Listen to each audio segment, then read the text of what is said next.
వాగ్భటాచార్యులు ఏ ఔషధాన్ని గురించి, ఏ ఫలాన్ని గురించి అత్యధికంగా ప్రశంసిస్తారో అది నేను చెప్పాను, త్రిఫల.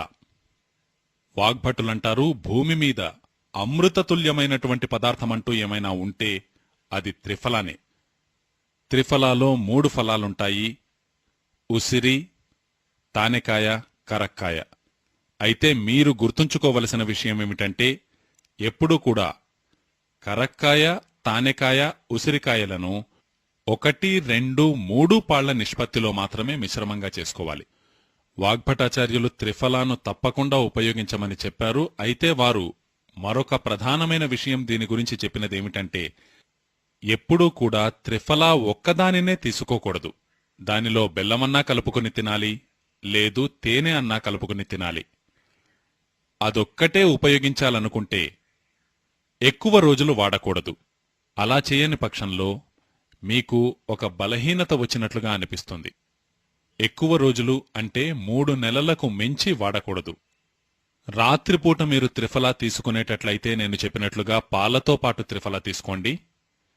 నీటితో పాటు త్రిఫలా తీసుకోవడం అంటే కేవలం త్రిఫలాను తీసుకున్నట్లే. పాలతో తీసుకుంటే కేవలం త్రిఫలాను తీసుకున్నట్లు కాదు, అలాగే బెల్లంతోటి తీసుకున్నా అదొక్కదానినే తీసుకున్నట్లు కాదు, తేనెతోటి తీసుకున్నా త్రిఫలానొక్కదానినే తీసుకున్నట్లు కాదు. త్రిఫలాలో ఉండే 3 ఫలాల ప్రత్యేకతలను నిన్న మీకు నేను చెప్పాను. ఇదే విధంగా వాగ్భటాచార్యుల వారు త్రిఫలా తరువాత త్రికటు గురించి చెబుతారు. ఇలా మొత్తం 108 పదార్థాల పట్టికనిచ్చారు. ఇప్పుడు నేను వాటి గురించి మరింత విస్తారంగా చెప్పదలుచుకోలేదు, ఎందుకంటే నా దగ్గర సమయం కొద్దిగా తక్కువగా ఉంది. కాబట్టి వదిలిపెట్టిన మరికొన్ని ముఖ్య విషయాలను ఇకపై చెబుతున్నాను. త్రిఫలములలాగానే నిన్న మరికొన్ని పదార్థాల గురించి చెప్పాను. మీకు జీలకర్ర గురించి చెప్పాను, ఇంగువ గురించి చెప్పాను, వాము గురించి చెప్పాను. అదేవిధంగా మన ఇంట్లో ఎంతో విలువైన పదార్థం మరొకటుంది. ఆ పదార్థం గురించి నిన్న చెప్పలేదు, దాని గురించి చెప్పడం చాలా అవసరం. అది మెంతులు. వాగ్భటులంటారు, మన వంటగదిలో ఉసిరి, కరక్కాయ, తానకాయ తరువాత ఉత్తమమైన పదార్థమేదైనా ఉంటే అది వాము. దాని తరువాత వారు చెప్పేది జీలకర్ర, దాని తరువాత వారు చెప్పేది ఇంగువ, ఆ తరువాత మెంతులు చాలా మంచిది అని చెబుతారు. ఈ మెంతులను గురించి చెప్పాలంటే మెంతుల ప్రత్యేకత ఏమిటంటే, ఇవి వాతనాశకము ఇంకా కఫనాశకం కూడా. వాతము ఇంకా కఫము, ఈ రెండింటి రోగాలను సమూలంగా నశింపజేసే శక్తి మెంతులకు ఉంది. మెంతులు పిత్తాన్ని పెంచుతాయి, వాతాన్ని తగ్గిస్తాయి, కఫాన్ని తగ్గిస్తాయి, పిత్తాన్ని పెంచుతాయి. దీని అర్థమేమిటంటే, మీరు మెంతులను ఎక్కువగా వాడడం వల్ల మీలోని వాత సంబంధిత రోగాలు పూర్తిగా నయమవుతాయి, మీలోని కఫ సంబంధిత రోగాలు పూర్తిగా నయమవుతాయి. అదే పిత్త సంబంధిత రోగాలు మాత్రం పెరిగే అవకాశముంది. ఎందుకంటే మెంతులు పిత్తాన్ని పెంచుతాయి. అందుకనే ముందునుంచే పిత్తానికి సంబంధించిన రోగాలున్నవారు మెంతులను వాడవద్దని మనవి. పిత్తమునకు సంబంధించిన రోగాలున్నవారు మెంతులను వాడకూడదు. పిత్తానికి సంబంధించిన రోగాలంటే మీకు తెలుసు: ఎసిడిటీ, హైపర్ ఎసిడిటీ, అల్సర్, పెప్టిక్ అల్సర్, నోటిలోకి నీళ్లు రావడం, తిన్నది అరగకపోవడం, భోంచేసిన 2-3 గంటల తరువాత కూడా ఆ భోజనం యొక్క టేస్ట్ నోటిలో ఉండడం, త్రేన్పులు రావడం, ఎక్కిళ్లు రావడం, ఇవి ఎక్కువగా పైత్యానికి సంబంధించిన వ్యాధులు. అందుకే వాగ్భటులంటారు, పిత్త సంబంధిత రోగాలున్నవారు తప్ప వాతము, కఫ సంబంధిత రోగాలున్నవారు మెంతులను పుష్కలంగా తీసుకోవచ్చు. మీకు వాత సంబంధిత రోగాలుంటే, అంటే మోకాళ్ల నొప్పులు, నడున్నొప్పి, భుజాల నొప్పులు, కీళ్ల నొప్పులు, ఇటువంటి ఇబ్బందులుంటే మెంతులను తప్పకుండా తీసుకోండి. ఇప్పుడు మెంతులను ఉపయోగించే పద్ధతి ఏమిటి అని మీరడుగుతారు. ఆ పద్ధతిని ఎంతో సులభంగా తెలియజేశారు వాగ్భటులు. రాత్రికి 1 గ్లాసు గోరువెచ్చని నీటిలోగాని, వేడి నీటిలోగాని 1 చెంచా మెంతులు వేయాలి. రాత్రంతా అవి నాననివ్వాలి. ఉదయం లేచిన తరువాత ఆ మెంతులను బాగా నమిలి నమిలి తినాలి. నమిలి నమిలి తినడం చాలా ప్రధానం. కొందరు మెంతులను గుటుక్కున మింగేస్తారు. కొందరు పిండి చేసిన మెంతులను ఒకేసారి మింగేస్తారు. కాని అలా మింగడం నమిలి నమిలి తినడం అంత ప్రయోజనకరం కాదు. ఎందుకు? దానికి కారణమేమిటంటే మీరు మెంతులు నములుతూ ఉండడంతోటే ఎంతో వేగంగా లాలాజలం ఉత్పన్నమవుతుంది. ఎందుకంటే మెంతుల రుచి కటు స్వభావం కలిగినది, కషాయ స్వభావం కలిగినది.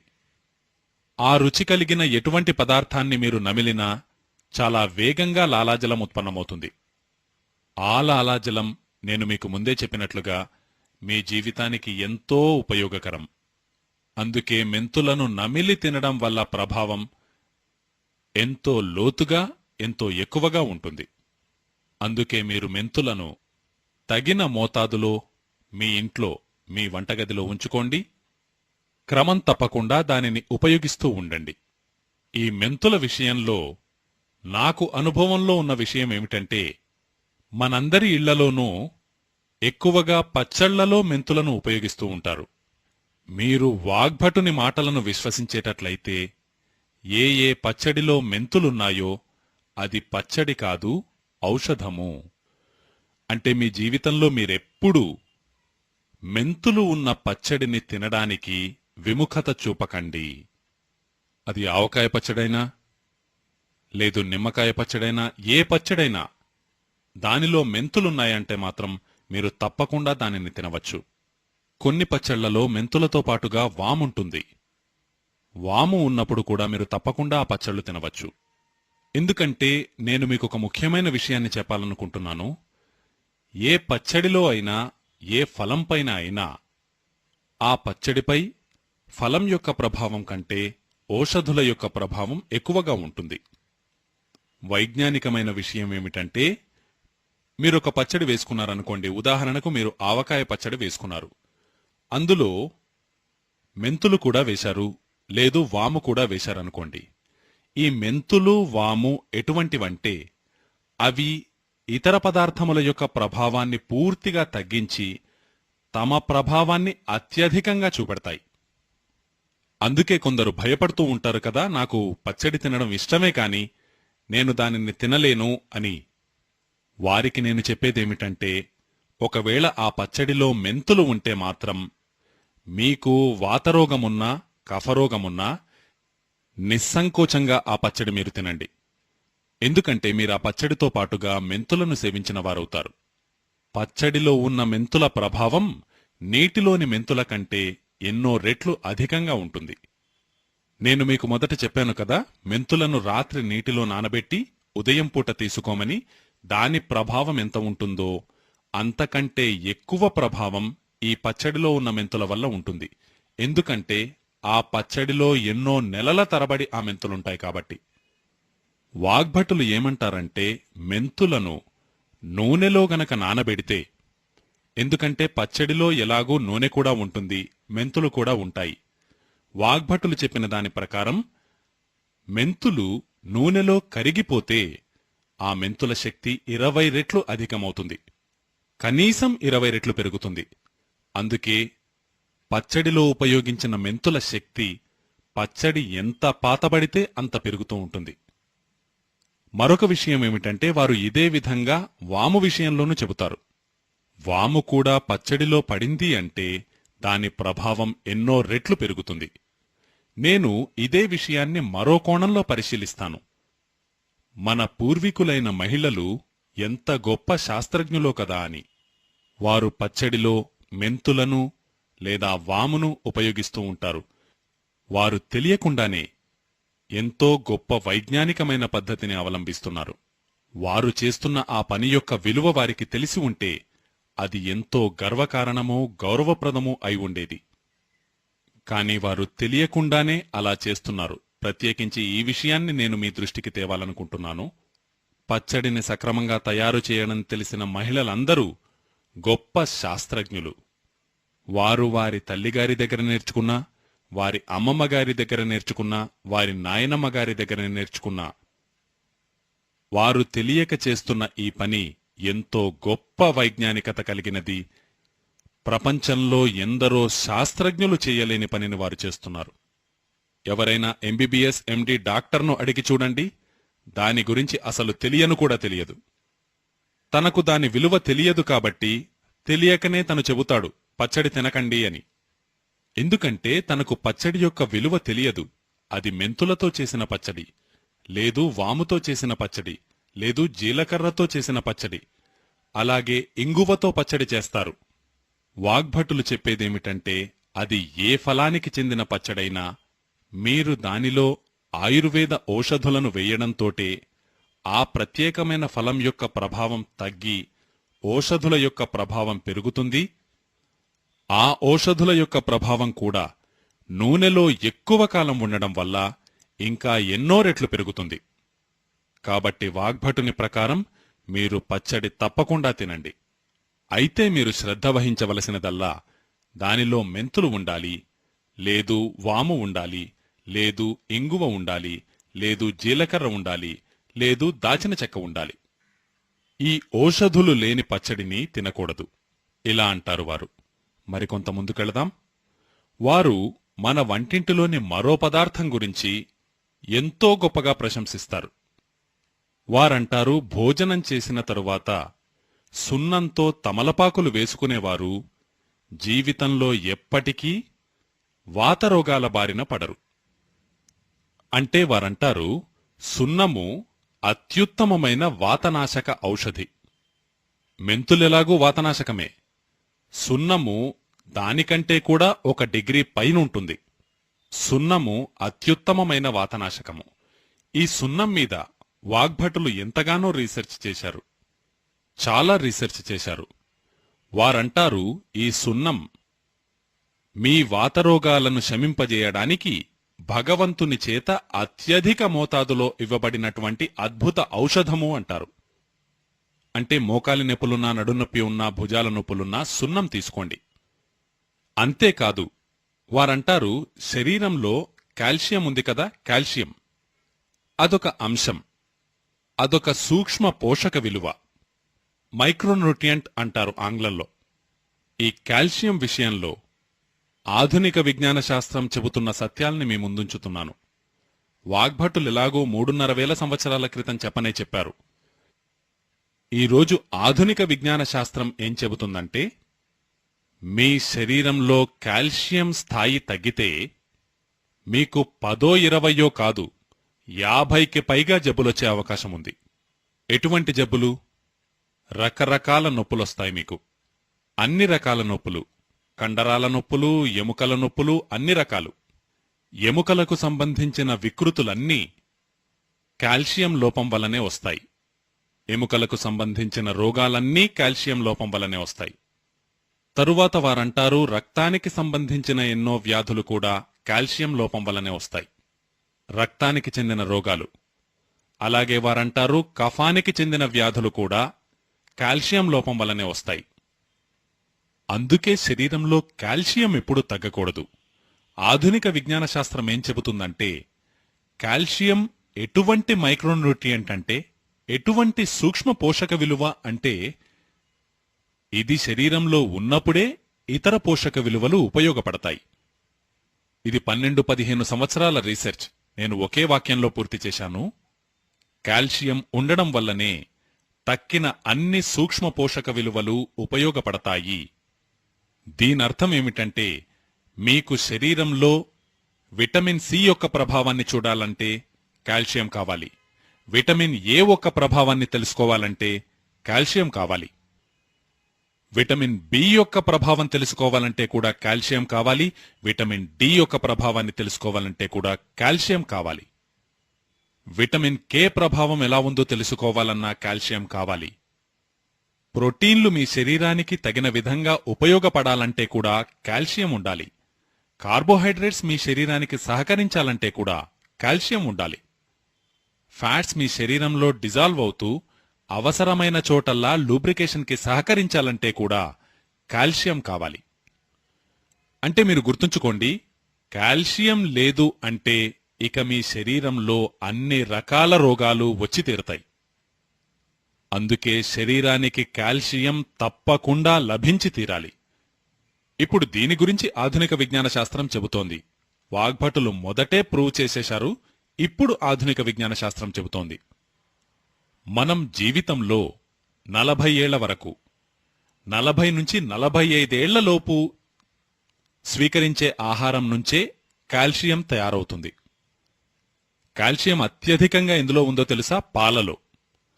పాల తరువాత పెరుగు, పెరుగు తరువాత మజ్జిగ, మజ్జిగ తరువాత వెన్న, వెన్న తరువాత నెయ్యి. వీటన్నింటిలోనూ కాల్షియం పుష్కలంగా దొరుకుతుంది. అలాగే మీరు కమలాపండు గాని, బత్తాయి గాని, నారింజ గాని, ద్రాక్షపండు గాని, మరే పుల్లటి ఫలాలు తీసుకున్నా వాటిలో కూడా కాల్షియం పుష్కలంగా ఉంటుంది. అలాగే మామిడి పండులో కూడా కాల్షియం పుష్కలంగా ఉంటుంది.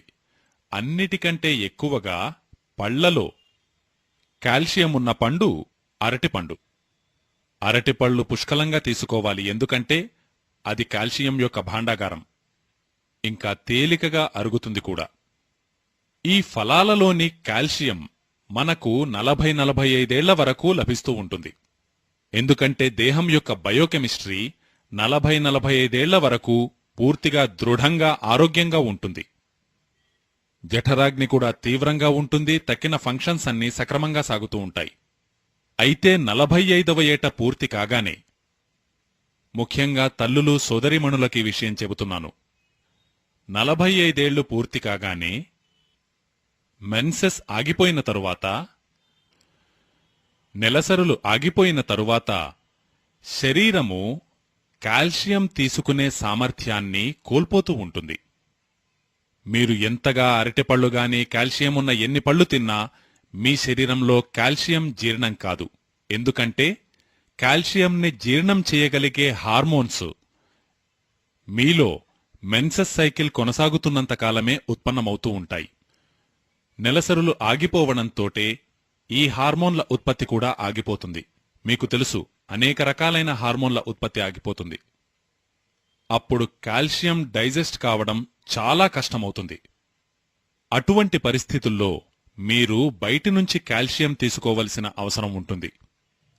అందుకే తల్లులందరూ ఈ విషయంపై దృష్టి పెట్టండి. ఈ విషయంలో దృఢ నిశ్చయం చేసుకోండి. మీకు 45 ఏళ్లు పూర్తి కావడంతోటే సున్నం తినడం మొదలుపెట్టండి. ఎందుకంటే బయటి నుంచి అదనపు కాల్షియం దానివల్ల మాత్రమే లభిస్తుంది. సున్నం తప్పకుండా తీసుకోవాలి, అమ్మగారులందరూ. అలాగే మీరు కూడా. ఎందుకంటే 45 ఏళ్లు పూర్తవడంతోటే ఈ పళ్ళు కాయల నుంచి లభించే కాల్షియం మీకు సరిపోదు. మీకు అదనంగా కాల్షియం అవసరముంటుంది. పైగా తక్కిన మైక్రోన్యూట్రియంట్స్ అన్నీ కూడా కాల్షియం ఉన్నప్పుడే పనిచేస్తాయి. కాబట్టి మీరు ఈ విషయంపై ఎంతో శ్రద్ధ వహించాలి. బహుశా అందుకే ఈ దేశంలో తాంబూలం వేసుకునే అలవాటు వాడుకలో ఉంది. ఈ తమలపాకులు వేసుకునే అలవాటు చాలా వైజ్ఞానికమైనది, చాలా శాస్త్రీయమైనది. దీనిని ఎవరు ప్రారంభించినా వారు వాగ్భటుని అనుచరులయ్యే ఉంటారు. ఎంతో ఆలోచించి ఈ అలవాటును మొదలుపెట్టి ఉంటారు. ఇంకా ఇదెంతో అద్భుతం కూడా. అద్భుతమని నేనెందుకంటున్నానంటే, భారతదేశమంతటా ఉత్తరం నుంచి దక్షిణం వరకు, తూర్పు నుంచి పశ్చిమం వరకు అన్ని చోట్ల ఈ అలవాటు వాడుకలో ఉంది. ఎక్కడికైనా వెళ్లి చూడండి, మీరు సిక్కిం వెళ్లి చూడండి, అరుణాచల్ ప్రదేశ్ వెళ్లి చూడండి, వారు కూడా తమలపాకులు వేసుకుంటారు. ఇంకా మీరు పూర్తిగా దక్షిణానికి వస్తే ఇక్కడ కూడా ఉంది. అలాగే ఉత్తరానికి వెళ్లి చూసినా అక్కడ కూడా అలవాటుంది. కాబట్టి ఈ తమలపాకులు వేసుకోవడం భారతీయ నాగరికతలో ఆరోగ్యానికి సంబంధించిన ఒక ప్రధానమైన అంశం. అయితే మీరు జాగ్రత్త వహించవలసినదల్లా, తమలపాకులు ఎప్పుడూ సున్నంతోటే వేసుకోవాలి. తమలపాకులు ఎప్పుడూ కూడా సున్నంతో పాటు వేసుకోవాలి. అంతేకాకుండా కాచుని వేసుకోకూడదు. కాచు మీకంత ఉపయోగకరం కాదు. కాచుని మీరు రుచి కోసం వేసుకుంటే సున్నాన్ని ఔషధ విలువల కారణంగా వేసుకుంటారు. ఈ విషయాన్ని నేనింతకు ముందు కూడా మీకు చెప్పాను. కానీ ఇప్పుడు మళ్లీ ఎందుకు చెబుతున్నానంటే, ఇప్పుడు కొత్త ముఖాలు కొన్ని చూస్తున్నాను గనుక. నిన్న కూడా ఎన్నో కొత్త ముఖాలు కనిపించాయి, ఈరోజు కూడా మరెన్నో కొత్త ముఖాలు కనిపించాయి. వారందరూ కూడా ఈ విలువైన సమాచారం నుంచి వంచితులు కాకుండా ఉండేందుకు నేను మళ్ళీ చెబుతున్నాను. కాబట్టి మీ వంటగదిలో మెంతులున్నాయి, సున్నముంది, తమలపాకులున్నాయి, తరువాత జీలకర్ర, ఇంగువ, వాము అన్నిటి గురించి చెప్పడం జరిగింది. ఇలా మొత్తం 108 ఔషధులున్నాయి. ఎంత పేదవారైనప్పటికీ వారి ఇళ్లలో కూడా ఈ ఔషధులన్నీ ఉన్నాయి. వీటిని పరిపూర్ణంగా ఉపయోగించుకోండి. వాగ్భటులు మరొక ముఖ్యమైన పదార్థం గురించి చెబుతారు. అదేమిటంటే దాల్చిన చెక్క. దాల్చిన చెక్క గురించి వాగ్భటులు చెబుతారు, వాయువు యొక్క ప్రకోపాలెన్ని ఉన్నాయో. ఉదాహరణకు ఉబ్బసం, ఆస్తమా, ఇవి వాయువు యొక్క వ్యాధులు. ఆస్తమా, ఉబ్బసం ఇవన్నీ వాతానికి చెందిన వ్యాధులు. వీటిని నివారించడానికి లేదు నియంత్రించడానికి లేదు తగ్గించుకోవడానికి ఎంతగానో సహకరిస్తుంది దాల్చిన చెక్క. దాల్చిన చెక్క గురించి వాగ్భటులు చెబుతారు, ఇవి ఉబ్బసము, ఆస్తమా వంటి వాత సంబంధిత వ్యాధులను ఎలాగూ నయం చేస్తుంది, వాటితో పాటుగా కఫ సంబంధిత వ్యాధులను నయం చేస్తుంది. కఫరోగాలంటే మీకు తెలుసు కదా, జలుబు, దగ్గు, స్థూలకాయము, ఇవన్నీ కఫ సంబంధిత వ్యాధులు. దాల్చిన చెక్క ఉబ్బసం వంటి వ్యాధులపై ఎంత ప్రభావం చూపిస్తుందో ఈ వ్యాధులపైన కూడా అంతే ప్రభావాన్ని చూపించగలుగుతుంది. కాబట్టి దాల్చిన చెక్కను కూడా మీరు ఉపయోగించవచ్చు మీకున్న వ్యాధిని అనుసరించి. దాల్చిన చెక్క మీ అందరికీ తెలుసు, దానిని అందరూ తేలికగా గుర్తుపట్టగలరు కూడా. అయితే మీరు దానిని ఉపయోగించేటప్పుడు దృష్టిలో ఉంచుకోవలసిన విషయమేమిటంటే, ఇది పౌడర్ రూపంలో ఎక్కువ ప్రభావవంతంగా పనిచేస్తుంది. నేనెన్నోసార్లు చూస్తూ ఉంటాను, వంట చేసేటప్పుడు దాల్చిన చెక్కను ఆ ముక్కని, ఆ బెరడు వంటి దానిని ఉన్నది ఉన్నట్లుగా వేసేస్తూ ఉంటారు. అలా చేయడం వల్ల పెద్దగా ఉపయోగముండదు. అదే పౌడర్గా చేసి వేయడం వల్ల ఎంతో ఉపయోగముంటుంది. ఈ దాల్చిన చెక్క గురించి వాగ్భటులంటారు, మీరు దీనిని సక్రమంగా ఉపయోగించుకోవాలనుకుంటే బెల్లంతో కలిపి దీనిని నూరండి, ఆ తరువాత తినండి, ఆ పైన వేడినీళ్లు త్రాగండి. అద్భుతమైన ఫలితాలు కలుగుతాయి. మీరు తేనె తీసుకోగలిగితే తేనెతో పాటుగా దీనిని మర్దన చేయాలి. మర్దన అన్న పదాన్ని ఉపయోగించారు వారు, రాపిడి చేయడం. అలా వారంటారు, బాగా మర్దన చేసి తేనెతో పాటుగా ఇలా బాగా రాసి రాసి రాసి 6-7 నిమిషాల పాటు అప్పుడు నాకండి. ఆ తరువాత కొద్దిగా వేడి చేసిన గోరువెచ్చని నీటిని త్రాగండి. అలా చేయడం వల్ల ఈ దాల్చిన చెక్క మీ శరీరంలోని దాదాపు 50 రోగాలను నియంత్రిస్తుంది. కనీసం 50 రోగాలు, కఫ సంబంధిత రోగాలు, వాత సంబంధిత రోగాలు కూడా. ఇలా మన వంటింట్లో ఎన్నో ఉపయోగపడే పదార్థాలున్నాయి. ఇప్పుడు నేను కొద్దిగా విషయాన్ని ముందుకు తీసుకువెళ్తున్నాను. కొద్దిగా వంటగది నుంచి బయటికి వస్తున్నాను. ఎందుకంటే నేను వంటగదిలోనే కూర్చుంటే ఇంకో 3-4 రోజులు గడిచిపోతుంది. మీరీ విషయాలను మరింత వివరంగా తెలుసుకోవాలంటే నేను చెప్పినట్లుగా పుస్తకాలున్నాయి. ఈ వంటింటి వైద్యానికే సంబంధించిన పుస్తకం ఒకటుంది. దాని పేరు స్వదేశీ చికిత్స. మరో పుస్తకముంది సౌందర్య చికిత్స. ఇది స్కిన్ యొక్క డిసీజెస్ కి సంబంధించింది. బయట ఈ పుస్తకాలు దొరుకుతున్నాయి, కావలసిన వారు తీసుకోండి. సూత్రాలు వాగ్భటాచార్యులవే. అయితే మేము చేసినదల్లా వ్యాఖ్యానాన్ని కొద్దిగా సరళతరం చేసి మీకు ఉపయోగపడే విధంగా ఆ సూత్రాలను వ్యక్తీకరించడం జరిగింది. అయితే ఈ పుస్తకాలలో వ్రాయబడిన సూత్రాలన్నీ పరీక్షలు చేసి పరిశోధించిన తరువాతనే వ్రాయబడ్డాయి. 6-7 సంవత్సరాల పాటు ఎంతో లోతుగా పరీక్షించి పరిశోధించి ఫలితాలు లభించిన తరువాతనే వాటిని వ్రాయడం జరిగింది.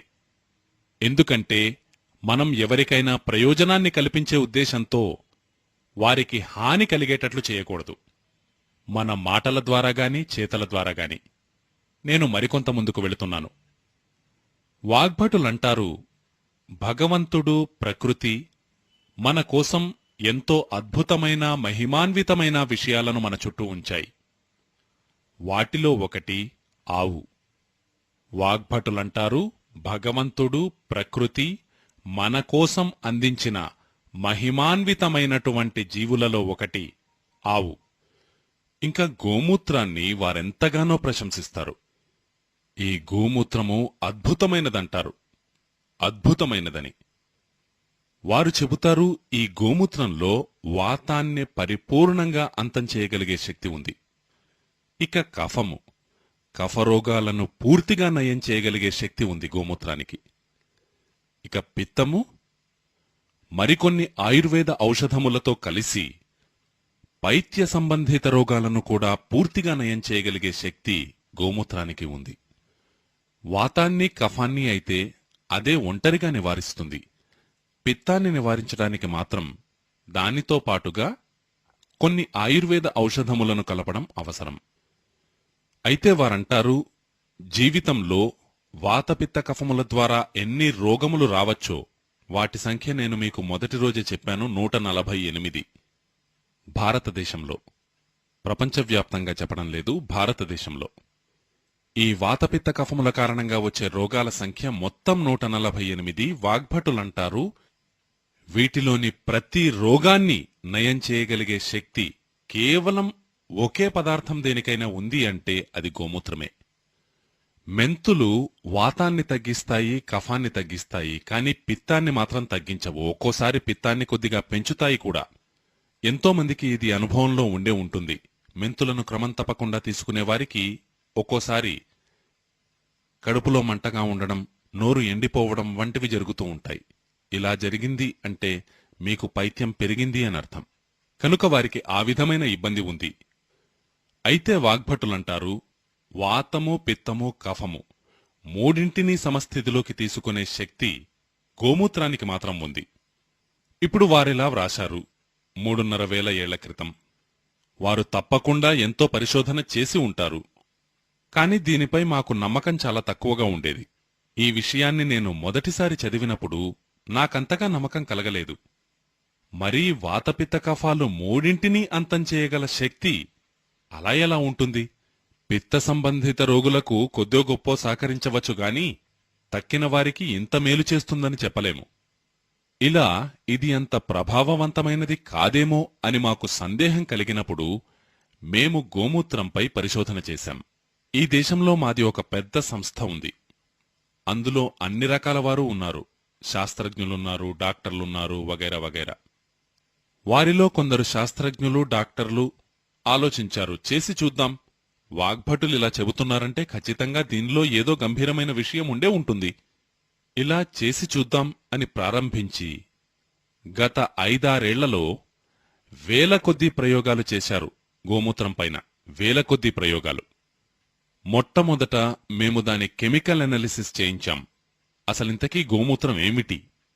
అందులో అత్యధికంగా నీరుంది. నీరు కాక ఇంకేముంది? నీరు కాకుండా అందులో అత్యధికంగా కాల్షియం ఉంది. నీటితో పాటు దానిలో సల్ఫర్ ఉంది. నీటితో పాటు దానిలో ఐరన్ ఉంది. నీటితో పాటు దానిలో శరీరానికి ఎంతగానో ఉపయోగపడే 18 సూక్ష్మ పోషక విలువలున్నాయి. గోమూత్రంలో నీరు ఎలాగూ ఉంది, మీ మూత్రంలో కూడా నీరుంది. కాని గోమూత్రంలో నీటితో పాటు మీ మూత్రంలో లేని ఎన్నో పోషక విలువలున్నాయి. అవి మనుష్య మూత్రంలో లేవు. కాల్షియం ఉంది, ఐరన్ ఉంది, సిలికాన్ ఉంది, బోరాన్ ఉంది, ఎఫ్ఈ ఉంది, మ్యాంగనీస్ ఉంది, మెగ్నీషియం ఉంది. అటువంటి 18 సూక్ష్మ పోషక విలువలు. నేను మీకు మొదటి రోజు విషయం గుర్తు చేస్తున్నాను. ఈ 18 పోషక విలువలు ఏదైనా ఒకే పదార్థంలో ఉన్నాయి అంటే అది మట్టిలోనే. మట్టిలో, పొలంలోని మట్టిలో. ఇక అవి రెండవ పదార్థంలో దేనిలోనైనా ఉన్నాయి అంటే అది గోమూత్రం మాత్రమే. అవన్నీ ఉన్నది మట్టిలో. మట్టి కాక ఈ 18 పోషక విలువలు మరేదైనా పదార్థంలో లభిస్తాయి అంటే అది గోమూత్రమే. కనుక గోమూత్రాన్ని మీరు తప్పకుండా ఉపయోగించవచ్చు. ఈ సంపూర్ణ పోషక విలువలు కలిగిన పదార్థం ఏదైతే ఉందో దీనిని గురించి వారు చాలా గొప్పదని, ఎంతో మహిమాన్వితమైనదని చెబుతారు. అందుకే మేము పరీక్షించి చూడదలిచాము. దానికోసం ఒక ల్యాబొరేటరీలో ఈ గోమూత్రాన్ని సీసాలో తీసుకువెళ్లి ఇచ్చాం. ఇలా ఇచ్చిన దాదాపు 6 నెలల తరువాత 8 నెలల తరువాత భారతదేశంలో ఎంతో ప్రముఖమైన లక్నో నగరం ఉంది, మీకందరికీ తెలుసు. ఆ లక్నో నగరంలో ఒక పెద్ద ల్యాబొరేటరీ ఉంది. దాని పేరు కూడా మీకు చెబుతాను, కావాలంటే మీరు వెళ్ళి కన్ఫర్మ్ చేసుకోవచ్చు. ఆ ప్రయోగశాల పేరు CDRI, central drug research institute. భారతదేశంలో మందుల మీద, ఔషధముల మీద పనిచేసే అన్నిటికన్నా పెద్ద సంస్థ ఇది. వారి దగ్గర మొట్టమొదటగా టెస్టింగ్ చేయడం జరిగింది. ఒక సీసాలో నింపి మేము గోమూత్రం ఇచ్చాము. అలా 3-4 రకాల గోమూత్రాన్ని ఇచ్చాము. ఒకటి ఆ జెర్సీ ఆవు ఉంటుంది కదా, జెర్సీ ఆవు, విదేశీ ఆవు, దానిదిచ్చాము. అలాగే హోల్స్టీన్, ఫ్రీజియన్ జాతి ఆవులదిచ్చాము. ఇంకా భారతీయ సంతతికి చెందిన ఆవులది, దేశవాళీ ఆవులది కూడా గోమూత్రమిచ్చాము. ఆ శాస్త్రజ్ఞులు 6 నుంచి 8 నెలల సమయం తీసుకున్నారు. తరువాత రిపోర్ట్ వచ్చింది. రిపోర్ట్ వచ్చిన తరువాత తెలిసిందేమిటంటే, శరీరంలోని రోగాలను అంతం చెయ్యడానికి ఏ ఏ పోషక విలువలు అవసరమో అవన్నీ గోమూత్రంలో ఉన్నాయి. అన్నిటికీ అన్ని పోషక విలువలు. ఎటువంటివంటే ఇప్పుడు మీకు పేరు పేరునా చెబుతాను. ఇప్పుడు మీకు చర్మానికి సంబంధించిన రోగం ఏదైనా వచ్చిందనుకోండి, ఏ చర్మ రోగమైనా, అది శరీరంలో ఒక ప్రత్యేకమైన పోషక విలువ తగ్గడం వల్ల వస్తుంది. శరీరంలోని పోషక విలువలు తగ్గడం వల్లనే రోగాలొస్తూ ఉంటాయి. ఆ పోషక విలువే సల్ఫర్. ఒక కెమికల్ ఉంటుంది సల్ఫర్ అని, అది తగ్గడం వల్ల స్కిన్ డిసీజెస్ వస్తాయి. స్కిన్ డిసీజెస్ ఎవరికి వచ్చినా వారి శరీరంలో సల్ఫర్ లోపించింది అనర్థం. ఇది విషయం. ఈ గోమూత్రంలో సల్ఫర్ పుష్కలంగా ఉంది, పుష్కలంగా. దానితో మేమేం చేశామంటే, ఈ చర్మవ్యాధులున్నటువంటి చాలామందిని ఒకచోట చేర్చి వారికి సల్ఫర్ ఇవ్వాలి. సల్ఫర్ కావాలంటే మేము హోమియోపతిలో ఇవ్వవచ్చు, అలాగే సల్ఫర్ను ఆయుర్వేదంలో కూడా ఇవ్వవచ్చు. అయినా మేము హోమియోపతిలో ఇవ్వలేదు, ఆయుర్వేదంలోనూ ఇవ్వలేదు. వారికి చెప్పాము, బాబు గోమూత్రంలో సల్ఫర్ ఉంది, మీకు సల్ఫర్ యొక్క అవసరం ఉంది, కాబట్టి మీరు త్రాగి చూడండి. అయితే వారిలో కొందరు త్రాగారు, కొందరు త్రాగలేదు. కొందరు ఎలా త్రాగమంటారు, దీనిలో ఎన్నో ఇబ్బందులున్నాయి అని చెప్పారు. ఒక వ్యక్తి అయితే అంటాడు, రాజీవ్ భాయ్ ఎలా త్రాగమంటారు, చాలా వాసనొస్తుంది. అదే వ్యక్తి రోజూ 1 బాటిల్ మద్యం మాత్రం తీసుకునేవాడు. గోమూత్రం తీసుకోవడానికి మాత్రం అతనికి ఎక్కడలేని వాసన వచ్చేసేది. నేనతనికి చెప్పేవాణ్ణి, బాబు నువ్వు కొట్టే మందు వాసన కంటే దారుణమైన వాసనేం లేదే దీనికి అంటే కూడా తను వినేవాడు కాదు. సరే, గోమూత్రం సేవించిన వాళ్ల విషయంలో చూసినదేమిటంటే, 1.25 నెల నుంచే వారి చర్మం రంగు మారడం, వారి రోగం నయం కావడం మొదలైంది. 3 నెలలయ్యేసరికి ఆ చర్మరోగం పూర్తిగా నయమైపోయింది. ఇంకా ఏ ఏ రోగాలు నయమయ్యాయి? సొరియాసిస్ నయమైంది. అది ఎప్పటికీ నయం కాదు, మీకు తెలుసు. అలోపతి వారంటారు సొరియాసిస్ ఎప్పటికీ నయం కాదు. సొరియాసిస్ నయం కావడం అనేటువంటిది ఇంకా ఆ వ్యక్తి చనిపోవడంతోటే సాధ్యం అంటారు వారు. డాక్టర్ల భాష ఇలా ఉంటుంది. సొరియాసిస్ నయమైంది. ఇక ఎగ్జిమా అయితే ఎంత తేలికగా నయమైందో చెప్పలేం. దురద, గజ్జి, మచ్చలు, అన్ని రకాలైన చర్మ వ్యాధులు నయమయ్యాయి. అప్పుడు విషయం అర్థమైంది, వాగ్భటులు చెప్పినదెంత వాస్తవమో అని. ఆ తరువాత మేము ఈ ఎక్స్పెరిమెంట్ను మోకాళ్ల నొప్పులున్న వారిపై చేశాం. మోకాళ్ల నొప్పులు, నడున్నొప్పి, భుజాల నొప్పులు, వారి విషయంలో కూడా రిజల్ట్ చాలా బాగా వచ్చింది. 15 నుంచి 20 రోజుల్లోనే మార్పు కనిపించింది. ఆ తరువాత మేము దీన్ని కఫరోగాలున్న వారిపై ప్రయోగించి చూశాం. దగ్గు, జలుబు, 20 ఏళ్లుగా ఉన్న దగ్గు. మీకు తెలుసు, 20 ఏళ్లుగా దగ్గుందంటే అది ఉబ్బసంగా మారుతుంది, లేదు టీబీగా మారుతుంది. వారి విషయంలో ఎంత అద్భుతమైన ప్రభావం చూపిందంటే ఇది, మీరు ఒక ట్యూబర్క్యులోసిస్ పేషెంట్ ఉంటే మీరు వారికి ప్రభుత్వ వైద్యం చేయించి చూడండి, మీరే చేసి చూడండి ఈ ఎక్స్పెరిమెంట్. నేనైతే ఎన్నోసార్లు చేసి చూశాను. ప్రభుత్వ వైద్యం తెలుసు కదా మీకు, ఒక మాత్రలు ఇస్తారు, డాట్స్ యొక్క మాత్రలు. మేమేవి ఫ్రీగా ఇస్తున్నామంటూ ఉంటారు. ఒక వ్యక్తికి డాట్స్ ఇవ్వండి, చికిత్స చేయించుకోమనండి. అటువంటి ప్యారలల్ రోగ లక్షణాలున్న టీబీ గాని, ఉబ్బసం గాని, దగ్గు గాని ఉన్న మరొక వ్యక్తికి కేవలం గోమూత్రం మాత్రమే తీసుకోమని చెప్పండి. ఫ్రెష్ గోమూత్రం అంటే ఫ్రెష్, తాజా అయినది. అప్పుడు మీరే చూస్తారు, ఈ డాట్స్ మాత్రలు తీసుకునే వ్యక్తికి 4 నుంచి 6 నెలల సమయం పడుతుంది. అదే గోమూత్రం తీసుకునే వ్యక్తికి 1.25 నెల నుంచి నెల రోజులు మాత్రమే పడుతుంది. ఇంకా పూర్తిగా నయమవుతుంది. గోమూత్రం సేవించిన తరువాత ఒకసారి నయమైందంటే ఇక మళ్లీ టీబీ రాదు.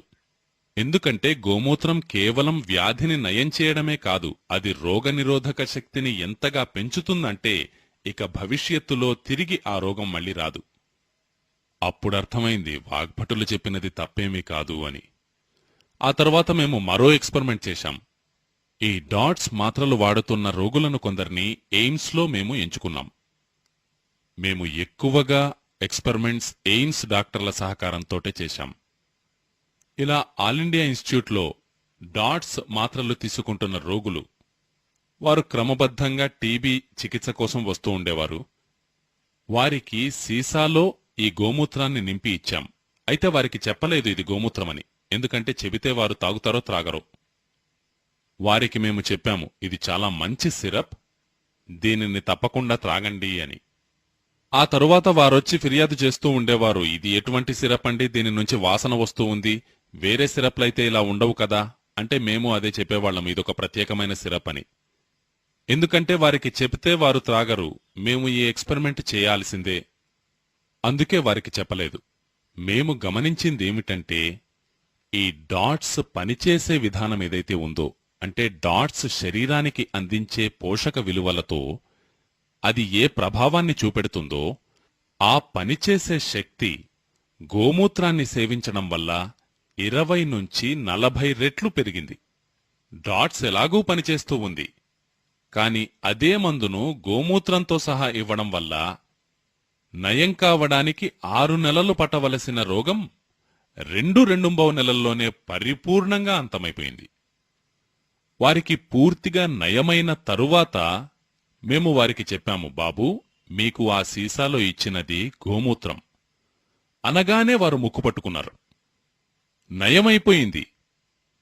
వారన్నారు, మీరిలా చేయడం వల్ల ఎంతో మేలు జరిగింది, లేకుంటే మేము మళ్లీ తిరిగి బ్రతికి బట్టగడతామనుకోలేదు అని. ఇన్ని మాటలు చెప్పి ముక్కుపట్టుకున్నారు. కాబట్టి ఈ ముక్కుపట్టుకోవడం ఏదైతే ఉందో దీనిని ఆపండి.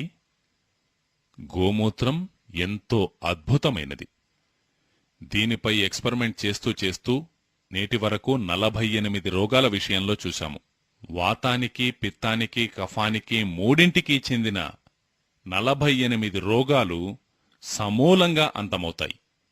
ఇప్పుడు లేటెస్ట్గా మేము పనిచేస్తున్నది, ఈరోజు మేము ప్రయోగాలు చేస్తున్నది క్యాన్సర్ పైన. క్యాన్సర్పై గోమూత్రం యొక్క ప్రభావం ఎలా ఉంటుందో తెలుసుకోవాలని. చూస్తే గొంతు క్యాన్సర్, ఆహారనాళం యొక్క క్యాన్సర్, ఇంకా కడుపు యొక్క క్యాన్సర్, ఈ మూడింటిపై చాలా మంచి ప్రభావం ఉంది గోమూత్రం వల్ల, ఈ 3 క్యాన్సర్లపైన. ఇక బ్లడ్ క్యాన్సర్పై దాని ఫలితం ఇప్పటి వరకు అంత అనుకూలంగా లేదు. అందుకే వాగ్భటులు చెప్పిన పర్ముటేషన్స్ అండ్ కాంబినేషన్స్, అంటే గోమూత్రంలో దీన్ని ఇంత కలపండి, దాన్ని ఇంత కలపండి, దీన్ని ఇంత మోతాదులో కలపండి, అంత మోతాదులో కలపండి, ఈ విధమైన ప్రయోగాలు చేసి చూస్తున్నారు. ఇంకా ఈ ప్రయోగాలు చేసి చూడడానికి ఒక పెద్ద హాస్పిటల్ నిర్మించబడుతూ ఉంది ఈ దేశంలో. రాబోయే ఫిబ్రవరి 11 నుంచి అది ప్రారంభమవుతుంది. మీరు కావాలంటే ఎప్పుడైనా వెళ్లి చూడవచ్చు. వల్సాడ్లో నిర్మించబడుతూ ఉంది. వల్సాడ్ మీరు పేరు వినే ఉంటారు. గుజరాత్లో వల్సాడ్లో కొందరు జైన సమాజానికి చెందిన వారు కలిసి దానిని నిర్మిస్తున్నారు. వారు ఎంతో ఔదార్యంతో ముందుకొచ్చారు. హాస్పిటల్ నిర్మాణానికి చేయూతనందించారు. లేకుంటే మీకు తెలుసు, హాస్పిటల్ నిర్మించడమంటే సామాన్యమైన పని కాదు. అది క్యాన్సర్ హాస్పిటల్ అంటే ఎంతో కష్టంతో కూడుకున్న పని. వారు స్థలాన్నివ్వడమే కాకుండా భూరి విరాళాలు కూడా ఇచ్చారు. అందుకే హాస్పిటల్ సర్వాంగసుందరంగా నిర్మించబడింది. రాబోయే ఫిబ్రవరి 11 నుంచి అది పనిచేయడం ప్రారంభమవుతుంది కూడా. గత 6-7 సంవత్సరాలుగా గోమూత్రంపై పనిచేస్తూ ఉన్న శాస్త్రజ్ఞులందరూ కలిసి ఈ వల్సాడ్లో కూర్చుంటారు. అక్కడ వారు కేవలం క్యాన్సర్పై ప్రయోగాలు చేస్తారు. ఎందుకంటే తక్కిన అన్ని రోగాల విషయంలోనూ వారు ప్రయోగాలు చేసి చూశారు. ప్రతి వ్యాధి విషయంలోనూ చక్కటి ఫలితాలొస్తున్నాయి. అందుకే ఇప్పుడు వారు క్యాన్సర్ మీద చేయడానికి నిశ్చయించుకున్నారు. అన్ని రకాల క్యాన్సర్ల మీద, గర్భాశయానికి చెందిన క్యాన్సర్ మీద, రక్త క్యాన్సర్ మీద, క్రమంగా క్యాన్సర్గా పరిణతి చెందే బ్రెయిన్ ట్యూమర్ మీద వారు ప్రయోగాలు చేస్తారు. బహుశా 1-1.5 సంవత్సరాల తరువాత నేనప్పుడు మళ్లీ మిమ్మల్ని కలుస్తాను. అప్పుడు ఈ ప్రయోగాల ఫలితాలను మరింత వివరంగా మీ ముందుంచగలుగుతాను. ప్రస్తుతానికి మాత్రం 3 విధాలైన క్యాన్సర్పై గోమూత్రం చాలా చక్కగా పనిచేస్తుంది. అవి గొంతు క్యాన్సర్, ఆహారనాళం యొక్క క్యాన్సర్, ఇంకా కడుపు యొక్క క్యాన్సర్. అయితే తక్కిన క్యాన్సర్ల మీద కూడా దీని ప్రభావం ఉంది. ఇప్పుడు ప్రస్తావన వచ్చింది గనుక చెబుతున్నాను. మీరు క్యాన్సర్ గురించి ఎంతగానో విని ఉంటారు. ఆధునిక విజ్ఞాన శాస్త్రం క్యాన్సర్ గురించి ఏం చెబుతుందంటే, శరీరంలో ఒక కెమికల్ తగ్గడం వల్లనే శరీరానికి క్యాన్సర్ వస్తుంది. ఆ కెమికల్ పేరు కర్క్యుమిన్. ఈ విషయాన్ని నేటి శాస్త్రజ్ఞులు ధృవీకరించారు. కర్క్యుమిన్ అనే కెమికల్ తగ్గితే తప్పకుండా వ్యక్తి చనిపోతాడు. క్యాన్సర్ వస్తుంది, చనిపోతారు. ఈ కెమికల్ వల్ల కణాలు అన్కంట్రోల్డ్గా తయారవుతాయి. వాటిపై కంట్రోల్ ఉండదు. దానితో అవన్నీ ఒకదానితో ఒకటి కలిసి ఒక కుచ్చులా తయారవుతాయి. అది ట్యూమర్గా తయారవుతుంది. ఆ ట్యూమర్ తరువాత బ్లాస్ట్ అవుతుంది. అప్పుడది మెలిగ్నెంట్ అవుతుంది. మొదట బినైన్, తరువాత మెలిగ్నెంట్, ఇక చివరిగా డెత్ తప్పితే మరేమీ లేదని చెబుతారు. అవన్నీ కంట్రోల్లో ఉండవు. శాస్త్రజ్ఞులందరూ దీనిపై పనిచేస్తూ ఉన్నారు.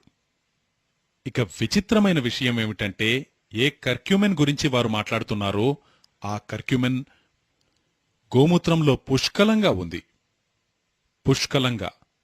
అది కూడా పూర్తిగా డైజెస్టబుల్ ఫామ్లో ఉంది. డైజెస్టబుల్ అంటే త్రాగడంతోటే ప్రభావం చూపెడుతుంది. అలా ఏమాత్రం సమయం పట్టదు. ఇది ప్రకృతి యొక్క మహిమ. శాస్త్రజ్ఞులు ఈ పదార్థం తగ్గడం వల్లనే క్యాన్సర్ వస్తుంది అంటున్నారు. అదే పదార్థం గోమూత్రంలో ఉంది. కనుక 1000 సంవత్సరాల క్రితం వాగ్భటులు చెప్పిన విషయం ఈరోజు నిరూపించబడుతుంది. ఏడాది కాలంలో అందరూ దీనిని అంగీకరిస్తారు.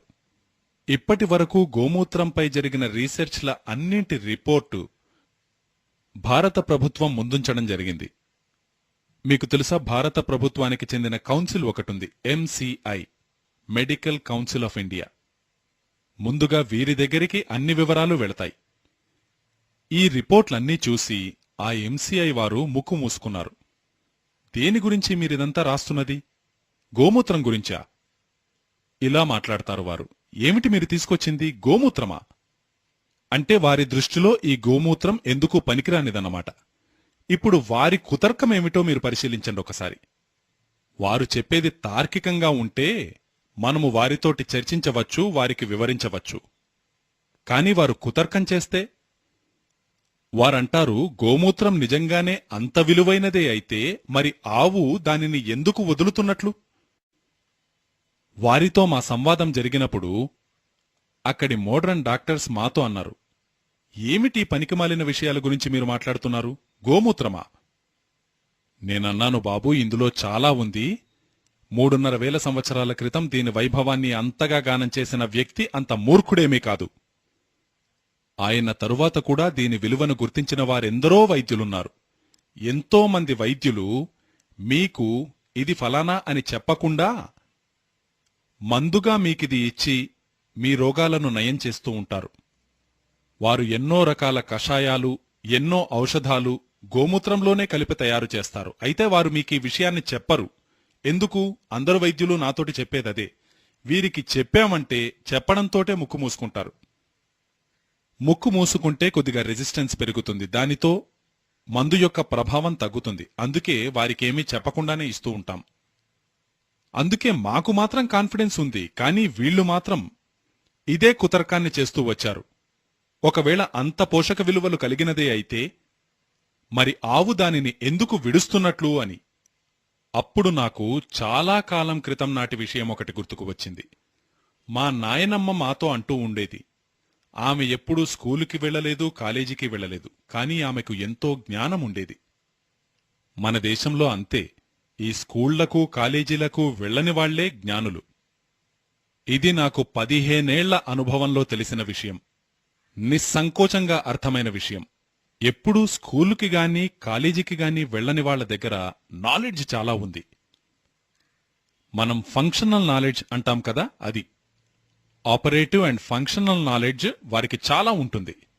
వారు ఎంత తెలివైన విషయాలు చెబుతూ ఉంటారంటే మన తల తిరిగిపోతుంది. ఈ సందర్భానికి సంబంధించినది కాకపోయినా మీకొక విషయం చెబుతాను. నేనొకసారి పట్నా రైల్వే స్టేషన్లో దిగాను. నేను ఎక్కువగా తిరుగుతూ ఉంటాను. రాత్రి 2:30 అయింది. నా దగ్గర సామాను కొద్దిగా ఎక్కువగా ఉంది. నా దగ్గర ఉన్న సామానల్లా పుస్తకాలే. నా బట్టలు 2-3 జతలే ఉంటాయి, తక్కినవన్నీ పుస్తకాలే. అది చాలా పెద్ద మూట. దానిని మోయడానికి కూలీ కావాలి. నేను కూలీ కోసం చూస్తూ ఉండగా ఒకే కూలీ కనిపించాడు. అతనితో, బాబూ, వీటిని కొద్దిగా బయటికి తీసుకువెళ్ళాలి అంటే అతనన్నాడు, సాబ్, కొద్దిసేపు ఆగండి. నేను గొడవ పడుతూ ఉన్నాను. నేనడిగాను, ఎవరితోటి గొడవ పడుతున్నావని. తను చెప్పాడు, నా భార్యతో గొడవ పడుతూ ఉన్నాను, కొద్దిసేపు ఆగండి, తరువాత తీసుకువెళ్తాను అని. దానితో నేనక్కడ నిలబడి వారిద్దరి సంభాషణను వింటూ ఉన్నాను. భార్యాభర్త మాట్లాడుకుంటూ ఉన్నారు. భార్య ఏదో పల్లెటూరి నుంచి వచ్చింది, ఏదో విషయం జరిగింది. వారి భాష నాకు సక్రమంగా అర్థం కావడం లేదు, ఎందుకంటే వారు అక్కడి ప్రాంతీయ భాషలో మాట్లాడుకుంటున్నారు. నేను కొద్దిగా మూర్ఖుణ్ణి గనుక నాకు కొద్దిగా తక్కువగా అర్థమవుతుంది. అలా నేను వింటూ ఉన్నాను. ఆ గొడవ కొనసాగుతూ ఉంది. మొత్తానికి అదొక కొలిక్కి రావడంతో ఆయన, సరే రండి, నేను మీ సామాను తీసుకువెళతాను అనన్నాడు. నేను కుతూహలంతో అడిగాను, బాబూ, ఏమిటి ఇంతకీ విషయమని. తను ఏమీ లేదన్నాడు. నేను, చెప్పు బాబూ అని అభ్యర్థించాను. తను, మా ఇంటి విషయం మీకెలా చెప్పేది అన్నాడు. అయినా చెప్పమని అడిగాను నేను. ఆయన అన్నాడు, విషయం ఏమిటంటే, నా భార్య ఒకటి అడుగుతూ ఉంది, నేను ఒప్పుకోలేదు. మరింతకీ ఏమైంది అని నేనడిగితే తనన్నాడు, చివరికి నేను ఒప్పుకున్నాను అన్నాడు. నేనతన్ని, మరి నువ్వెందుకు ఒప్పుకున్నావు అని అడిగాను. ఆ తరువాత తను చెప్పిన సమాధానానికి నేను దిగ్భ్రాంతికి లోనయ్యాను. తన పాదాలు తాకాలి, అంత మహోన్నతుడా వ్యక్తి అనిపించింది నాకప్పుడు. తను కేవలం కూలీ మాత్రమే. తనన్నాడు, చూడండి, స్త్రీ ఒక గూటము వంటిది. గూటమంటే మీకు తెలుసు కదా, దానికి ఆవులను గేదెలను కట్టివేస్తారు, ఆ గుంజ. తనంటాడు, స్త్రీ ఆ గూటము వంటిది. మొత్తం ఇల్లంతా ఆ ఆధారానికి కట్టివేయబడి ఉంటుంది. ఆ గూటము పెకలించబడిందంటే ఇక ఇల్లే చెల్లాచెదరవుతుంది. అప్పుడు నాకనిపించింది, ఇతను ఏ యూనివర్సిటీకి వెళ్లలేదు, ఏ డిగ్రీలు పూర్తి చేయలేదు. మరి ఇంత గొప్ప జ్ఞానానికి చెందిన విషయాన్ని అతనెలా చెప్పగలిగాడు? నేను తనని, నువ్వెక్కడుంటావు అని అడిగితే, నేను ఫలానా చోట ఉంటాను, ఫలానా కంకడబాగని ఏదో స్థలం పేరు చెప్పాడు, అక్కడ పూరిగుడిసెలో ఉంటాను. నేనతనితో, సరే, నువ్వుండేది పూరిగుడిసెలోనే, ఇంతకీ నీ మిత్రులు సన్నిహితులు ఎటువంటివారు అంటే తను అదే అన్నాడు, నా సన్నిహితులు నా వంటి వారే, కొందరు కూలీలు, కొందరు రాళ్లు పగలగొట్టేవారు. మేమందరము రాత్రి కూర్చొని ఇవే విషయాలను చర్చించుకుంటూ ఉంటాం. నేనన్నాను, ఎంతో గొప్ప జ్ఞానానికి చెందిన విషయమిది. ఎవరైనా ఫిలాసఫర్ ఈ విషయాన్ని గ్రహించగలగడానికి 10 ఏళ్లు పడుతుంది. అతను డబుల్ పీహెచ్డీ చేయవలసి ఉంటుంది, లేదు ట్రిపుల్ పీహెచ్డీ చేయవలసి ఉంటుంది. అందుకే నా ఉద్దేశంలో వారెంతో గొప్ప జ్ఞానులు. వారెన్నోసార్లు తెలియకుండా ఎంత అద్భుతమైన విషయాలను చెబుతూ ఉంటారు, ఎంత అద్భుతమైన పనులు చేస్తూ ఉంటారు అంటే, అదే గనక వారు తెలిసి చేస్తే వారు ఎంతో గౌరవానికి, ఆదరానికి పాత్రులయ్యేవారు. అలా వాగ్భటులు చెప్పి వెళ్లారు కాబట్టి ఆ తరువాత ఎందరో వైద్యులు తెలియకుండానే దానిని అనుసరించారు. ఈ గోమూత్రం చాలా విలువైనది కాబట్టి ఫలానా మందును ఇందులోనే కలిపి ఇవ్వాలి, అలాగే కరక్కాయ ఉంది కదా, దీనిని గోమూత్రంలో అరిగించి ఇస్తే చాలా ప్రభావవంతంగా పనిచేస్తుంది, అదే నీటితో అరిగించి ఇస్తే తక్కువ ప్రభావం చూపెడుతుంది. ఈ విధంగా నేను అక్కడి శాస్త్రజ్ఞులతో ఇదే విషయం మీద వివాదాన్ని ప్రారంభించాను. వారు చెప్పారు, 1000 సంవత్సరాలుగా అనుసరిస్తూ ఉన్నారు. సరే, వారు రిపోర్ట్స్ ఇవ్వలేదు, అది వేరే విషయం. అది మేము మీకిస్తాము. వారి కుతర్కం ఒకటే, అది అంత విలువైనదైతే మరి ఆవు ఎందుకు వదులుతున్నట్లు అని. మీ మూత్రం అంత విలువైనదైతే మీరెందుకు వదులుతారు? ఆ తరువాత నాకు మా నాయనమ్మ చెప్పిన మాటలు గుర్తుకొచ్చాయి. ఆమె అనేది, ఇది ఆవు కాదు అమ్మా అని. మాత. ఎప్పుడన్నా ఆవు అని ఆమె ముందు అంటే ఆవు అనకూడదు, గోమాత అనాలి అనేది. మాత అనైనా అను, లేదు గోమాత అనైనా అను. ఆవు అని ఎప్పుడూ అననివ్వలేదు ఆమె. ఎందుకంటే ఆవు అని పిలవడం అవమానించడంగా భావించేదామె. కనుక గోమాత. తల్లి ఎప్పుడూ కూడా అవసరమైన ప్రతి వస్తువును పిల్లల కోసం విడుస్తుంది. బిడ్డ పుట్టిన తరువాత మొట్టమొదట బిడ్డకు అవసరమయ్యేది పాలు. అప్పుడు తల్లి ఆ పాలను విడువడం మొదలుపెడుతుంది. బిడ్డ పుట్టకముందు రావు, బిడ్డ పుట్టడంతోటే పాలు స్రవించడం ప్రారంభమవుతుంది. తల్లి అంటే మన దేశంలో నిర్వచనం అలాగే చెబుతారు. తన పిల్లల కోసం అవసరమైన ప్రతి వస్తువును విడిచేదే తల్లి. ఈ ఆవు కూడా తల్లి గనుకనే మనకు ఎంతో విలువైన అవసరమైన ఆ మూత్రాన్ని మన కోసం వదులుతోంది. అటువంటిది దానిని సేకరించకుండా నిరర్థకంగా వదిలిపెట్టే మనము మూర్ఖులము. నేనా శాస్త్రజ్ఞులతో చెప్పాను, చూడండి, ఇది కేవలం ఆవు కాదు, మనకు తల్లి. తల్లి గనుకనే మనకు అవసరమైన ఈ పదార్థాన్ని మనకోసం విడుస్తూ ఉండవచ్చు. వారు, సరే మీరింతగా ఒత్తిడి తెస్తూ ఉంటే, అంతేకాకుండా మేము వేరే విధంగా కూడా వారిపై ఎన్నో ఒత్తిళ్లు తీసుకువచ్చాం, దానితో సరే మీ సంతోషం కోసం మేము చేస్తాము అన్నారు వారు. ఆ తరువాత ఎయిమ్స్కి, ఎంసీఐకి చెందిన శాస్త్రజ్ఞులు దానిపై పనిచేశారు. అలా ప్రయోగాలు చేసిన 8 నెలల తరువాత వారే అన్నారు, నిజమే, మీరు చెప్పినది ఎంతో వాస్తవం. ఈ గోమూత్రాన్ని మనకోసమే ఆవు విడుస్తోంది. ఆవు వదులుతున్నది మనకోసమే. మనకున్న ఎన్నో రోగాలు దీని ద్వారా నయమవుతున్నాయి. కాబట్టి మీరు మీ జీవితంలో ఆవు పట్ల మీ దృక్కోణాన్ని మార్చుకోండి. ఇంతవరకు మీరు ఆవును కేవలం పాల కోసం మాత్రమే చూశారు. నేనిప్పుడు మీకు చెబుతున్నాను, ఇకపై మూత్రం కోసం చూడండి. పాలు కేవలం బోనస్ మాత్రమే. అదే మూత్రం తాను జీవితాంతం ప్రసాదించే ఔషధం. ఆవు పాలను కొద్ది రోజులే ఇస్తుంది, మీకు తెలుసు. తల్లి పాలను కొద్ది రోజులే ఇవ్వగలిగినట్లుగా ఆవు కూడా కొద్ది రోజులు మాత్రమే పాలనిస్తుంది. కొన్ని రోజుల తరువాత పాలు ఆగిపోతాయి. కాని మూత్రం మాత్రం బ్రతికున్న చివరి రోజు వరకు ఇస్తూనే ఉంటుంది. ఆ మూత్రంతో మేము ప్రయోగాలు చేసి చూశాము, శాస్త్రజ్ఞులు అంగీకరించారు. ఆ మూత్రం వల్ల 48 రోగాలు మటుమాయమవుతాయి. ఏమిటా రోగాలు?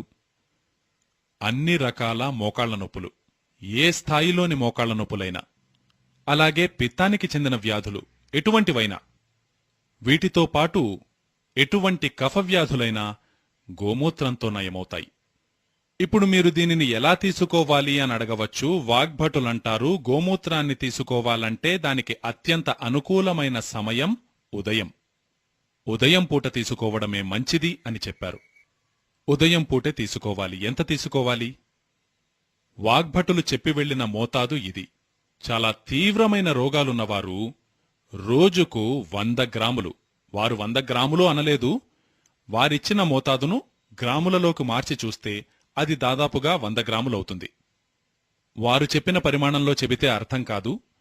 అది దాదాపు 100 గ్రాములకు సమానం. 100 మిల్లీలీటర్లు.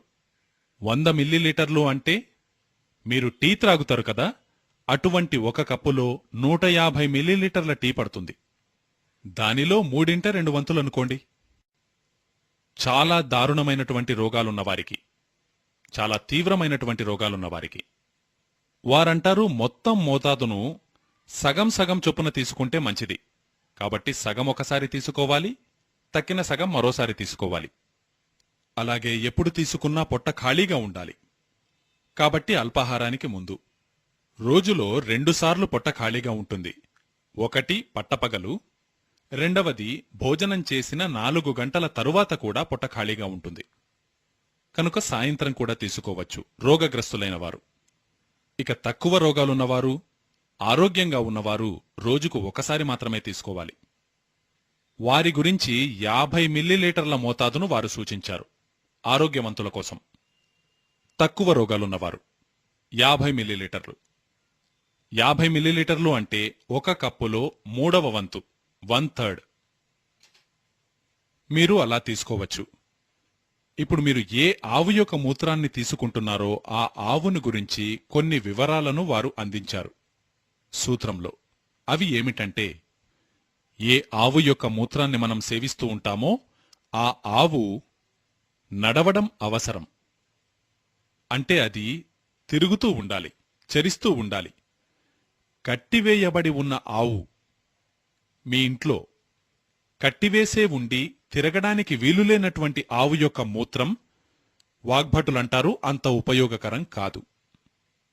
మేము చూసిందేమిటంటే, ఈ జెర్సీ ఆవు ఉంది కదా, జెర్సీ ఆవు, హోలిస్టైన్ ఫ్రీజియన్, ఇది తిరగనే తిరగదు. మీరు వదిలిపెట్టినా అది తిరగదు. డబ్మని కూర్చుండిపోతుంది. మీరు లేచి నిలబెట్టండి, వెంటనే కూర్చుండిపోతుంది. మళ్లీ నిలబెట్టండి, మళ్లీ కూర్చుంటుంది. మళ్లీ నిలబెట్టండి, మళ్లీ కూర్చుంటుంది. నిలబడి కూడా ఉండదు, ఎక్కువసేపు కూర్చునే ఉంటుంది. నడవాలంటే దానికి ఎంత బద్ధకమంటే అది నడుస్తూ ఉంటే నోటి నుంచి మూలుగులు వినిపిస్తూ ఉంటాయి. వాగ్భటులు కట్టివేయబడి ఉన్న ఆవు యొక్క మూత్రం మంచిది కాదు అని చెబుతారు. మేము జెర్సీ ఆవు మూత్రాన్ని పరిశీలించి చూస్తే నిజంగానే అది మంచిది కాదు. జెర్సీ ఆవు మూత్రంలో 3 పోషక విలువలు మాత్రమే ఉంటే, దేశవాళీ ఆవుల మూత్రంలో 18 పోషక విలువలున్నాయి. భూమిలో ఉన్న పోషక విలువలన్నీ గోమూత్రంలో ఉన్నాయి. నాకు మళ్లీ చిన్నప్పటి మరొక విషయం గుర్తుకొచ్చింది. మా నాయనమ్మ అనేది గోవు శరీరంలో 33 కోట్ల దేవతలున్నారు అని. ఇప్పుడు విషయం విన్నాను, మనసులో స్థిరపడింది. అయితే ఎక్స్ప్లనేషన్ గురించి నన్ను నేను ప్రశ్నించుకుంటూ ఉంటాను. 33 కోట్ల దేవతలు ఎలా, 33 కోట్ల దేవతలు ఎలా అని. మన దగ్గర ఒక శబ్దముంది, కోటి. కోటి కోటి అంటే ఒక అర్థం కోటి సంఖ్య, మరొక అర్థం ప్రకారము అంటే వర్గము. 1 కోటి ఏమో సంఖ్య, 10 కోట్లు 20 కోట్లు మీరు సంఖ్య ప్రకారం లెక్కించేది.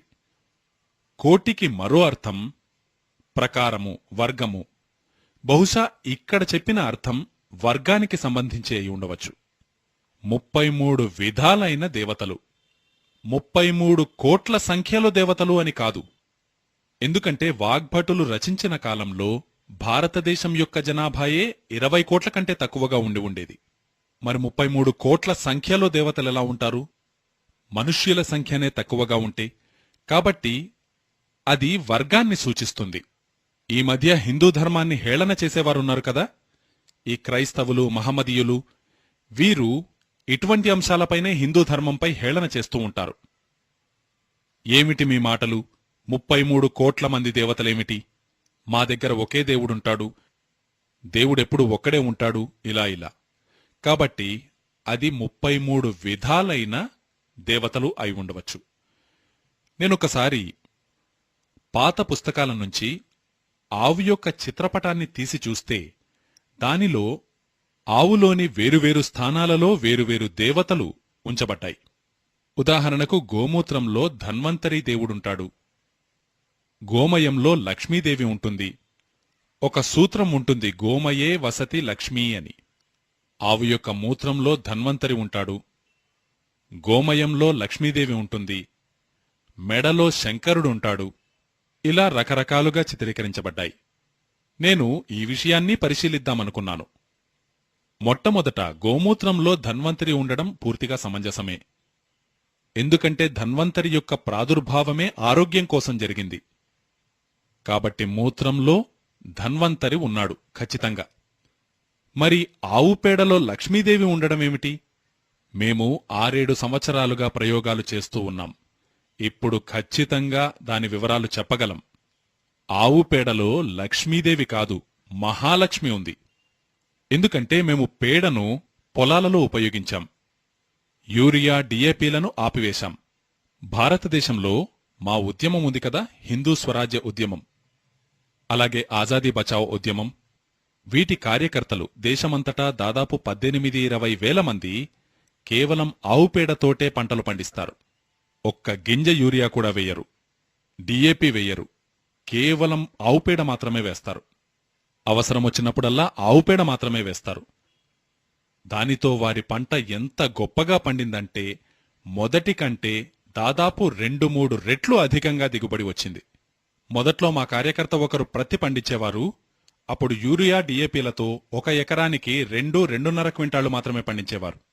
ఇప్పుడు ఆవు పేడతో పండించడం వల్ల ఎకరాకు 7 క్వింటాళ్ల ప్రత్తి. అలాగే మా మరో కార్యకర్త గోధుమలు పండించేవాడు. తను యూరియా డిఏపీలతో పండించినప్పుడు ఎకరానికి 12 క్వింటాళ్ల గోధుమలు దిగుబడి అయ్యేది. ఇప్పుడు ఆవు పేడతో పండిస్తూ ఉండడం వల్ల ఎకరానికి 24-25 క్వింటాళ్ల దిగుబడి. అదే ఎకరాకు. ధాన్యాన్ని పండించేవారు, వరి పండించేవారు.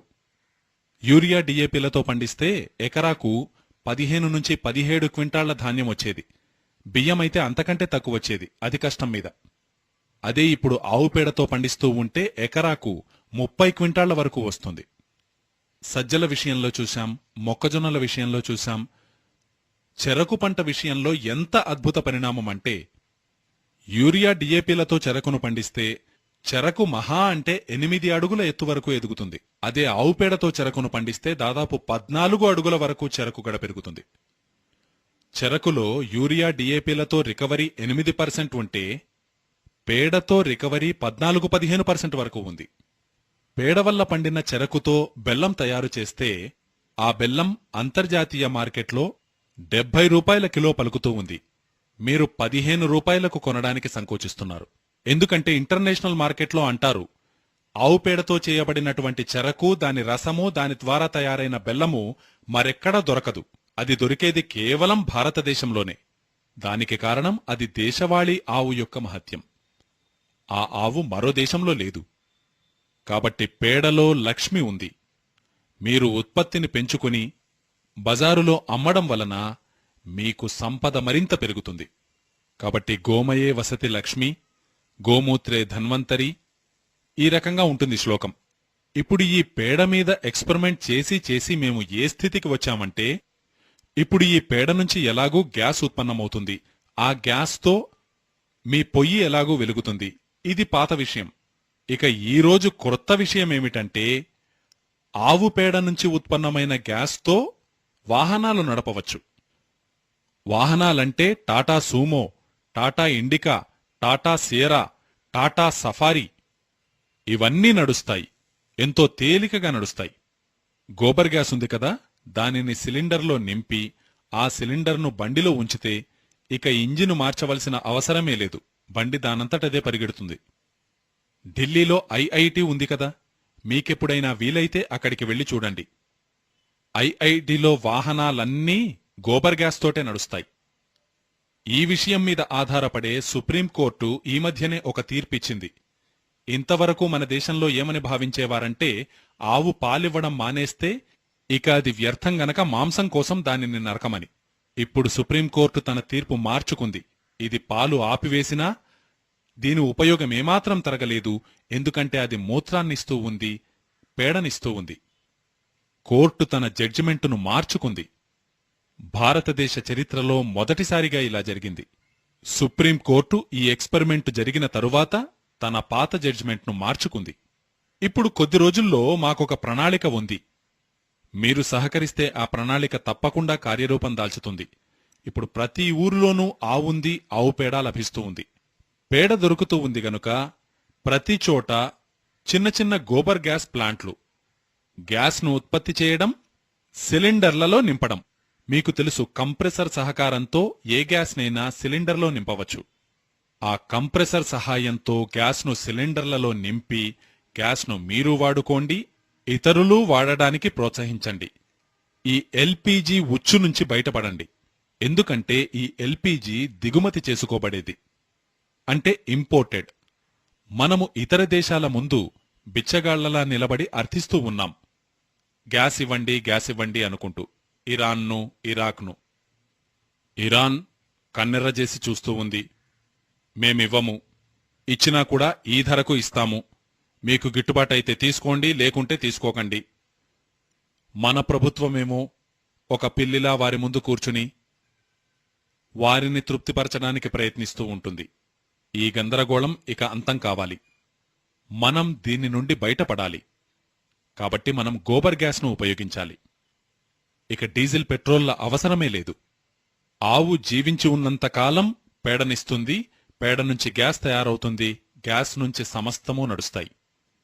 మీ విద్యుదుపకరణాలను ఉపయోగించుకోవచ్చు, మీ వాహనాన్ని నడుపుకోవచ్చు, మీ పొయ్యిని వెలిగించుకోవచ్చు, ఇంట్లోని పనులన్నీ గోబర్ గ్యాస్తో సాధ్యపడతాయి. ఇక గోబర్ గ్యాస్తో తయారైన రొట్టె యొక్క రుచి మీ ఎల్పీజీతో తయారైన రొట్టె రుచి కంటే ఎన్నో రెట్లు బాగుంటుంది. మీరే చేసి చూడండి. కనుక మా భవిష్య ప్రణాళిక ఇది. మేము రాబోయే కాలంలో ఇలా చేస్తాం. ప్రతి గ్రామంలోనూ ఔత్సాహికులైన యువకులకు శిక్షణనిచ్చి ప్లాంట్ను ఎలా ఏర్పాటు చేయాలి, పేడ నుంచి గ్యాస్ను ఎలా ఉత్పన్నం చేయాలి, దానిని సిలిండర్లలో ఎలా భద్రపరచాలి. ఇదే పని భారీ స్థాయిలో జరిగినప్పుడు ఇక భారతదేశం డీజిల్ గాని పెట్రోల్ గాని ఒక్క చుక్క కూడా కొనవలసిన అవసరం ఉండదు. ఆవు వల్లనే దేశం నడుపబడుతుంది. అప్పుడర్థమవుతుంది ఆవు పేడలో నిజంగానే మహాలక్ష్మి ఉంది అని. లక్ష్మి కాదు, మహాలక్ష్మి. భారతదేశంలో ప్రస్తుతం 17 కోట్ల ఆవులున్నాయి. ఈ సంఖ్య డబల్ కావాలి. 34 కోట్ల ఆవులుంటే ఇది సాధ్యమే. మేము లెక్క కట్టాం. ఒక ఆవు రోజుకి 10 కిలోల పేడ ఇస్తుందనుకోండి. 17 కోట్ల ఆవులు అంటే ఒక రోజుకి 170 కోట్ల కిలోల పేడ. అయితే దేశమంతా ప్రస్తుతం ఉపయోగిస్తున్న డీజిల్ యొక్క ఖర్చు, పెట్రోల్ యొక్క ఖర్చు, ఎల్పీజీ యొక్క ఖర్చును మనం భర్తీ చేయాలంటే 34 కోట్ల ఆవులుండాలి. ఇప్పుడున్న అవసరానికి సగం అవసరమైతే మనం తీర్చుకోవచ్చు, కానీ మనకు 34 కోట్ల ఆవులు కావాలి. ఇప్పుడు ఈ 34 కోట్ల ఆవులు ఎలా వస్తాయి? ముందుగా అవి నరకబడడం ఆగాలి.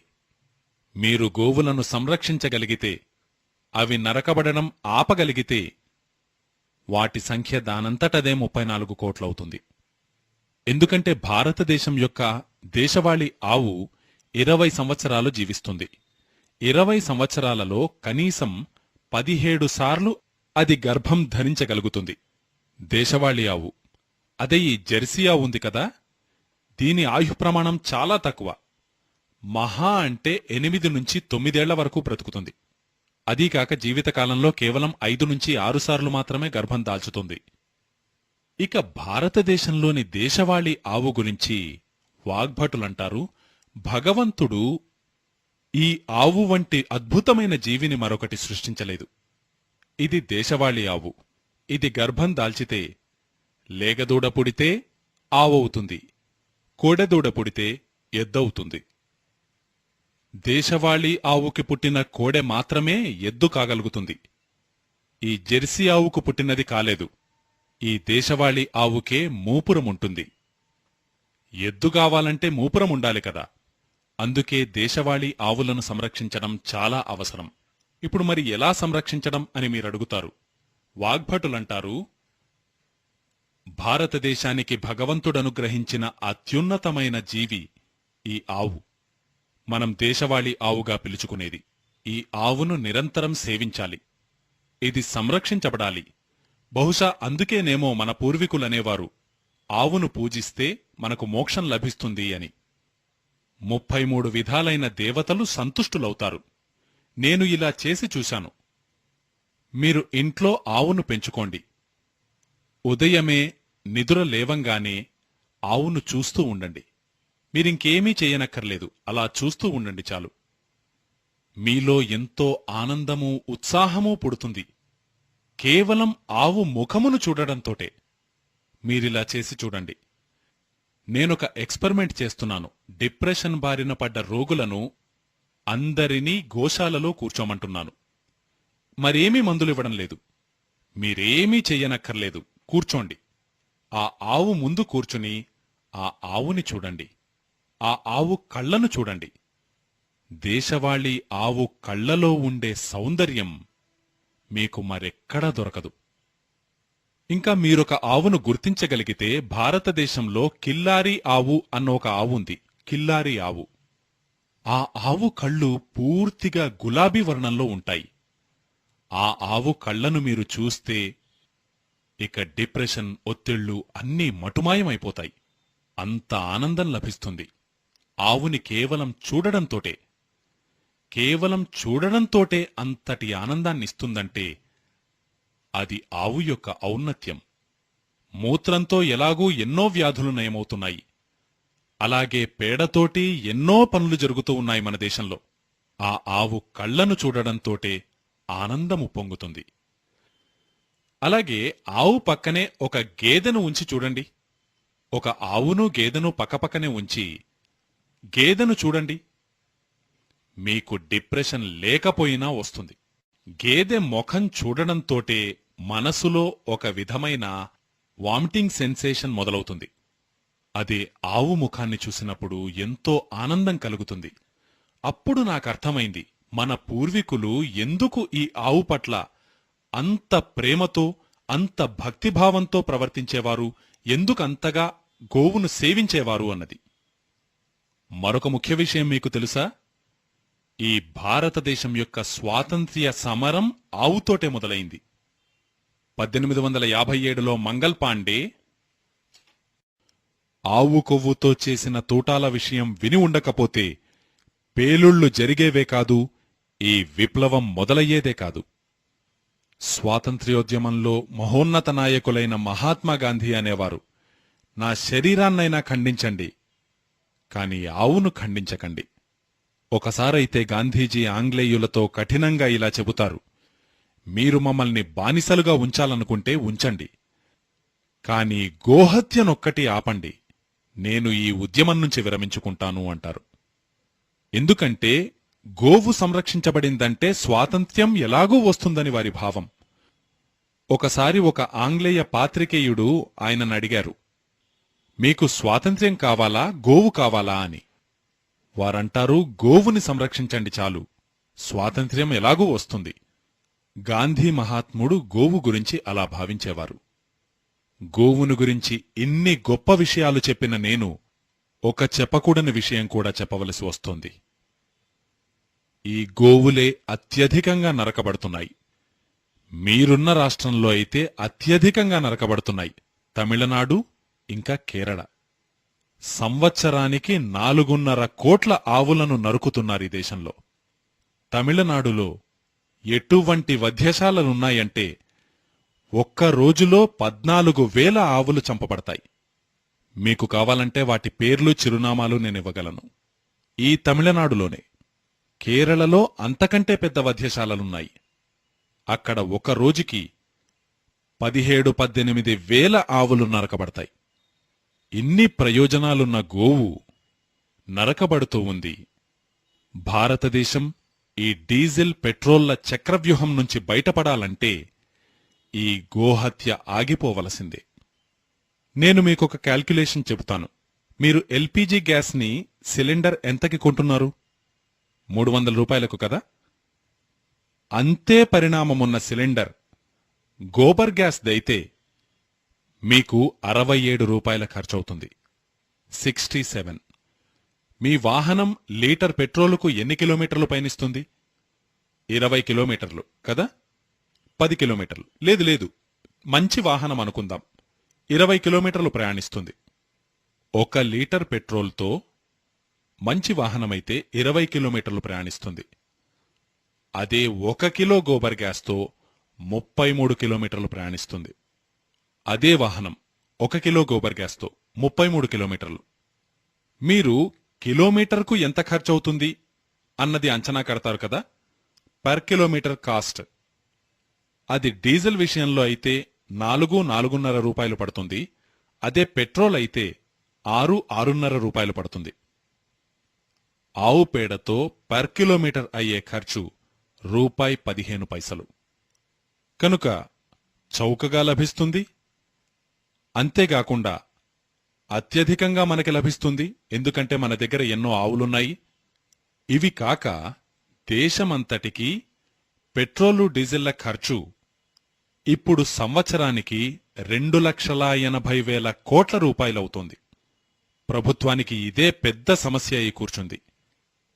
ఈ ఖర్చు అంతా ఆదా అవుతుంది. అదే 2,80,000 కోట్ల రూపాయలతో 34 కోట్ల ఆవులు తేలికగా పోషించబడతాయి. కనుక గోవును సంరక్షించే పని అందరూ చేయాలి. ఎందుకంటే వాగ్భటాచార్యుల వారు చెప్పారు, ఇది భగవంతుడు మన దేశంలో మన కోసం సృష్టించిన అత్యద్భుతమైన మహిమాన్వితమైన ప్రాణి. నా విశ్వాసం ప్రకారం ఇదే వాక్యాన్ని మరో విధంగా చెప్పవచ్చు. ఆవు ఒక ప్రాణి కాదు, అది ఈ దేశానికి ప్రాణం. మనం జంతువు అంటుంటాం కదా, జంతువు కాదు, ఈ దేశానికది జీవం. భారతావనికి ప్రాణము ఈ ఆవు, భారతావనికి జీవము ఈ ఆవు. ఆవులు ఉంటేనే మనముంటాం. నేనెన్నోసార్లు ఎందరో అనడం విన్నాను, నేను ఆవులను పోషిస్తున్నాను అని. నేను వారికి చేతులు జోడించి విన్నవిస్తున్నాను. మనం ఆవులను పోషించడం లేదు, ఆవులే మనల్ని పోషిస్తున్నాయి. మేము గోవులను పోషిస్తున్నాము అన్న అహంకారాన్ని మీ మనస్సులో ఎప్పుడూ రానివ్వకండి. ఆవులు మనల్ని పోషిస్తున్నాయి అన్న పూజ్యభావాన్ని కలిగి ఉండండి. మీరేమిటి పోషించేది? అది భగవద్దత్తమైనది. మీకు ఆవును పోషించే తాహతే లేదు. భగవంతుడు మనమీద ఎంతో కృపతో మనకోసం అందించినది ఆవు. ఆ కృపకు మీరు పాత్రులు కావాలంటే మీరందరూ కలిసి ప్రయత్నించాలి. మీరడగవచ్చు, దేనికి ప్రయత్నించాలి అని. మొట్టమొదటగా మనం గోహత్యను ఆపాలి. మరి గోహత్యను ఆపడానికి మేమేం చేయాలి అని మీరడగవచ్చు. మీరు చాలా గొప్ప పని చేయవచ్చు. అది ఏమిటంటే, మీరు మీ జీవితంలో ఒక దృఢ సంకల్పం చేసుకోండి. మీరు పాలు తాగేటట్లయితే ఆవు పాలనే త్రాగాలి. బాబూజీ నాకు 3-4 రోజుల నుంచి ఒక విషయం చెబుతూ ఉన్నారు. వారి దగ్గరికి రాధాకృష్ణ బజాజ్ గారని వస్తూ ఉండేవారు. రాధాకృష్ణ బజాజ్ గారి పేరు మీరు వినే ఉంటారు. వారు చాలా గొప్ప గాంధేయవాది, వినోబా భావే గారికి సన్నిహితులు. ఇంకా స్వాతంత్ర్యోద్యమంలో ఈ దేశానికి ఎంతో గొప్ప సేవలందించినవారు. వారు కృతనిశ్చయం చేసుకున్నారు, పాలు తాగితే ఆవు పాలే తాగడం. వారు బాబూజీ గారింటికి వచ్చినా ఆవు పాలే త్రాగేవారు. నేను అదే అనుకుంటున్నాను. రాధాకృష్ణ బజాజ్ వంటి వారే అంత సంకల్పం చేసుకున్నప్పుడు మీ అందరూ ఎందుకు చేసుకోకూడదు? మీరందరూ పాలు త్రాగితే ఆవు పాలే త్రాగుతాం అని దృఢంగా నిశ్చయించుకుంటే, మేము గేదె పాలు త్రాగం, మేము డైరీ పాలు త్రాగం, మేము కేవలం ఆవు పాలే త్రాగుతాం అని మీరు స్థిరంగా నిశ్చయం చేసుకుంటే, ఇక్కడ కూర్చున్న మీరందరూ దృఢంగా సంకల్పించినా చెన్నైలో ఆవులు పెంచేవారు క్యూ కడతారు. ఎందుకంటే నేను మళ్లీ మళ్లీ చెబుతున్నాను, ఈరోజు మార్కెట్ కన్జ్యూమర్ మార్కెట్, ఇది బయ్యర్స్ మార్కెట్. ఈరోజు జగత్తులో ఉన్నది వినియోగదారుడి మార్కెట్. అమ్మేవారిదేమీ లేదు. ఒక డిమాండ్ను ముందుంచితే సప్లై దానంతటదే వస్తుంది. మీరు ఆవు పాలు మాత్రమే త్రాగుతామని నిశ్చయించుకుంటే మీకు ఆవు పాలను సప్లై చేసే కేంద్రాలు తయారవుతాయి. ఎలా తయారవుతాయి? కొందరు ఆవులను కొనుగోలు చేస్తారు, కొందరు ఆవులను పెంచుతారు, కొన్ని గోశాలలు ప్రారంభమవుతాయి, కొన్ని ఆవు పాల డైరీలు కూడా ప్రారంభమవుతాయి. మీకు సందేహం రావచ్చు, మరి అన్ని ఆవులు దొరుకుతాయా అని. దొరుకుతాయి. ఎందుకంటే 17 కోట్ల ఆవులు ఉన్నాయి. మొత్తం నరకబడలేదు. ఇంకా 17 కోట్లున్నాయి. కాబట్టి దొరుకుతాయి. మీకు ఎంత మేలురకం ఆవులు కావాలంటే అంత మేలురకం ఆవులు దొరుకుతాయి. మీరనుకోవచ్చు, మరి ఆవు పాలు తక్కువగా ఇస్తుంది అని. ఎక్కువ పాలిచ్చే ఆవులు కూడా ఉన్నాయి. భగవంతుడు ఈ దేశంలో ఎంతో సమతుల్యతను పాటించాడు. ఈ విషయం నాకు తరువాత అర్థమైంది. పాలు తక్కువగా ఇచ్చే ఆవులకు ఎంతో దృఢమైన దూడలు పుడతాయి. అలాగే పాలు ఎక్కువగా ఇచ్చే ఆవులకు పుట్టే లేగదూడలు కొద్దిగా బలహీనంగా ఉంటాయి. కాబట్టి తక్కువ పాలిచ్చే ఆవు లేగదూడల కోసం, ఎక్కువ పాలిచ్చే ఆవు మీకోసం. కాబట్టి ఆవు అందరినీ కాపాడుతుంది. మీరు ఎక్కువ పాలిచ్చే ఆవును తీసుకోవచ్చు. మన దేశంలో ఎటువంటి ఆవులున్నాయంటే, మీరొస్తే నేను చూపిస్తాను. రోజుకు 65 లీటర్ల పాలిచ్చే ఆవులు కూడా ఉన్నాయి. 65 లీటర్లు. మీకు కావాలంటే ఆ ఆవు ధర ₹1,00,000. ఖరీదెక్కువేం కాదు. 5 లక్షలు పెట్టి వాహనాలు కొంటారు మీరు, 10 లక్షలు పెట్టి కొంటారు. రూ. 1,00,000 ఆవొస్తుంటే ఖరీదెందుకు ఎక్కువవుతుంది? ఆ ఆవు వచ్చిందంటే మీరు చూస్తే దిగ్భ్రాంతులవుతారు.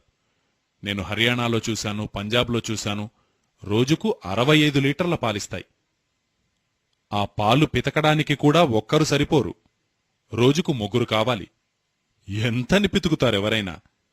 నేను చూశాను, హర్యానాలో ఈ ఆవులు ఉన్నవారి దగ్గర పాలు పితకడానికి 3 చొప్పునున్నారు. అది ఎంత సాధు జంతువంటే పిల్లవాడు కావాలన్నా పాలు పితకవచ్చు. ఏమాత్రం కాలితో తన్నడం గాని, కొమ్ములతో పొడవడం గాని ఏమీ చెయ్యదు. ఎక్కువ పాలిస్తుంది.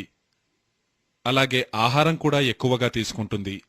మరి ఎక్కువగా పాలిస్తున్నప్పుడు ఆహారం ఎక్కువగానే తీసుకుంటుంది కదా. మీరు తినిపించగలిగితే ఆ ఆవుకు ఒక పదార్థం చాలా ఇష్టం. అది ఏమిటంటే చెరకుగడకు పైన ఉండే భాగం.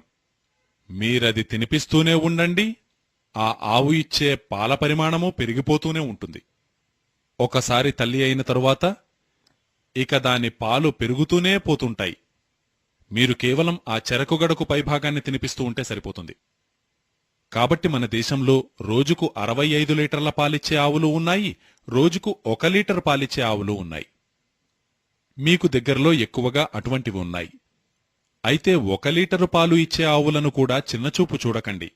ఎందుకంటే వాటికి పుట్టే కోడెదూడలు దృఢమైన ఎద్దులుగా తయారవుతాయి. మనకెలాగూ ఎద్దులు కావాలి కూడా. ఎందుకంటే ట్రాక్టర్తో ఎక్కువ రోజులు వ్యవసాయం చేయడం సాధ్యపడదు. డీజిల్ లీటర్ 100 రూపాయలైతే ఇక ట్రాక్టరే నడుపుతాడు రైతు. కాబట్టి ఎడ్లబండిని నడపక తప్పదు. అందుకే తక్కువ పాలిస్తున్న దేశవాళీ ఆవులను చిన్నచూపు చూడకండి. వాటికి పుట్టే కోడెదూడలు ఎంతో దృఢంగా ఉంటాయి. పాలు ఎక్కువగా ఇచ్చే ఆవుల దూడలు కొద్దిగా బలహీనంగా ఉంటాయి. నేనది లెక్కకెట్టి చూశాను. తక్కువ పాలిచ్చే ఆవుకు పుట్టే కోడె ఎద్దు అయినప్పుడు అది 3 టన్నులు అంటే 3000 కిలోల సరుకును 40 కిలోమీటర్ల వరకు ఎక్కడా ఆగకుండా తీసుకెళ్లగలుగుతుంది. అదే ఎక్కువ పాలిచ్చే ఆవుకు పుట్టిన ఎద్దు 3 టన్నుల సరుకును 40 కిలోమీటర్లు తీసుకువెళుతుంది. అయితే 3-4 చోట్ల ఆగుతుంది, రెస్ట్ తీసుకుని వెళుతుంది. అలాగే తక్కువ పాలిచ్చే ఆవుకు పుట్టిన ఎద్దు స్పీడ్ చాలా ఎక్కువగా ఉంటుంది. చాలా వేగంగా పరిగెడుతుంది గుర్రంలా. అదే ఎక్కువ పాలిచ్చే ఆవుకు పుట్టిన ఎద్దు కొద్దిగా నెమ్మదిగా నడుస్తుంది. ప్రతి పదార్థానికి తనదంటూ ఒక ప్రత్యేకత ఉంది. ఈ దేశంలో భగవంతుడు ఎంతో ఆలోచించి ప్రతి వస్తువును ఉండవలసిన చోట ఉంచాడు. మీరు ఆవు పాలు మాత్రమే త్రాగడం మొదలు పెడితే ఇక ఆవు పాలకు డిమాండ్ పెరుగుతుంది. దానితో ఇక్కడ గోశాలలు ప్రారంభించబడతాయి. లేదు, ముందు నుంచే కొనసాగుతూ ఉన్న గోశాలలను అభివృద్ధి చేయండి. ఎక్కడ ఉంచాలి అని అడుగుతారేమో. ఈ చెన్నై పరిసరాలలో ఎన్నో ఖాళీ భూములున్నాయి. ఎన్నో గ్రామాలున్నాయి, ఎన్నో భూములున్నాయి. మీరు ఎక్కడైనా తీసుకోవచ్చు. ఈ విదేశీ కంపెనీలు వచ్చి చెన్నై పరిసరాల్లో భూములను కొంటూ ఉంటే మీరు ఆవు కోసం ఎందుకు భూములు కొనలేరు? కనుక నా ఆలోచన ఏమిటంటే మీరందరూ కలిసి ఒక సంస్థను ఏర్పాటు చేసి, ఒక ట్రస్టును ఏర్పాటు చేసి 200, 400, 500, 1000, 2000 ఆవులను పెంచండి. వాటి పెంపకం వ్యవహారాలు ఎలా చూసుకోవాలన్నది నా వంటి వారు మీకు చెబుతూ ఉంటారు.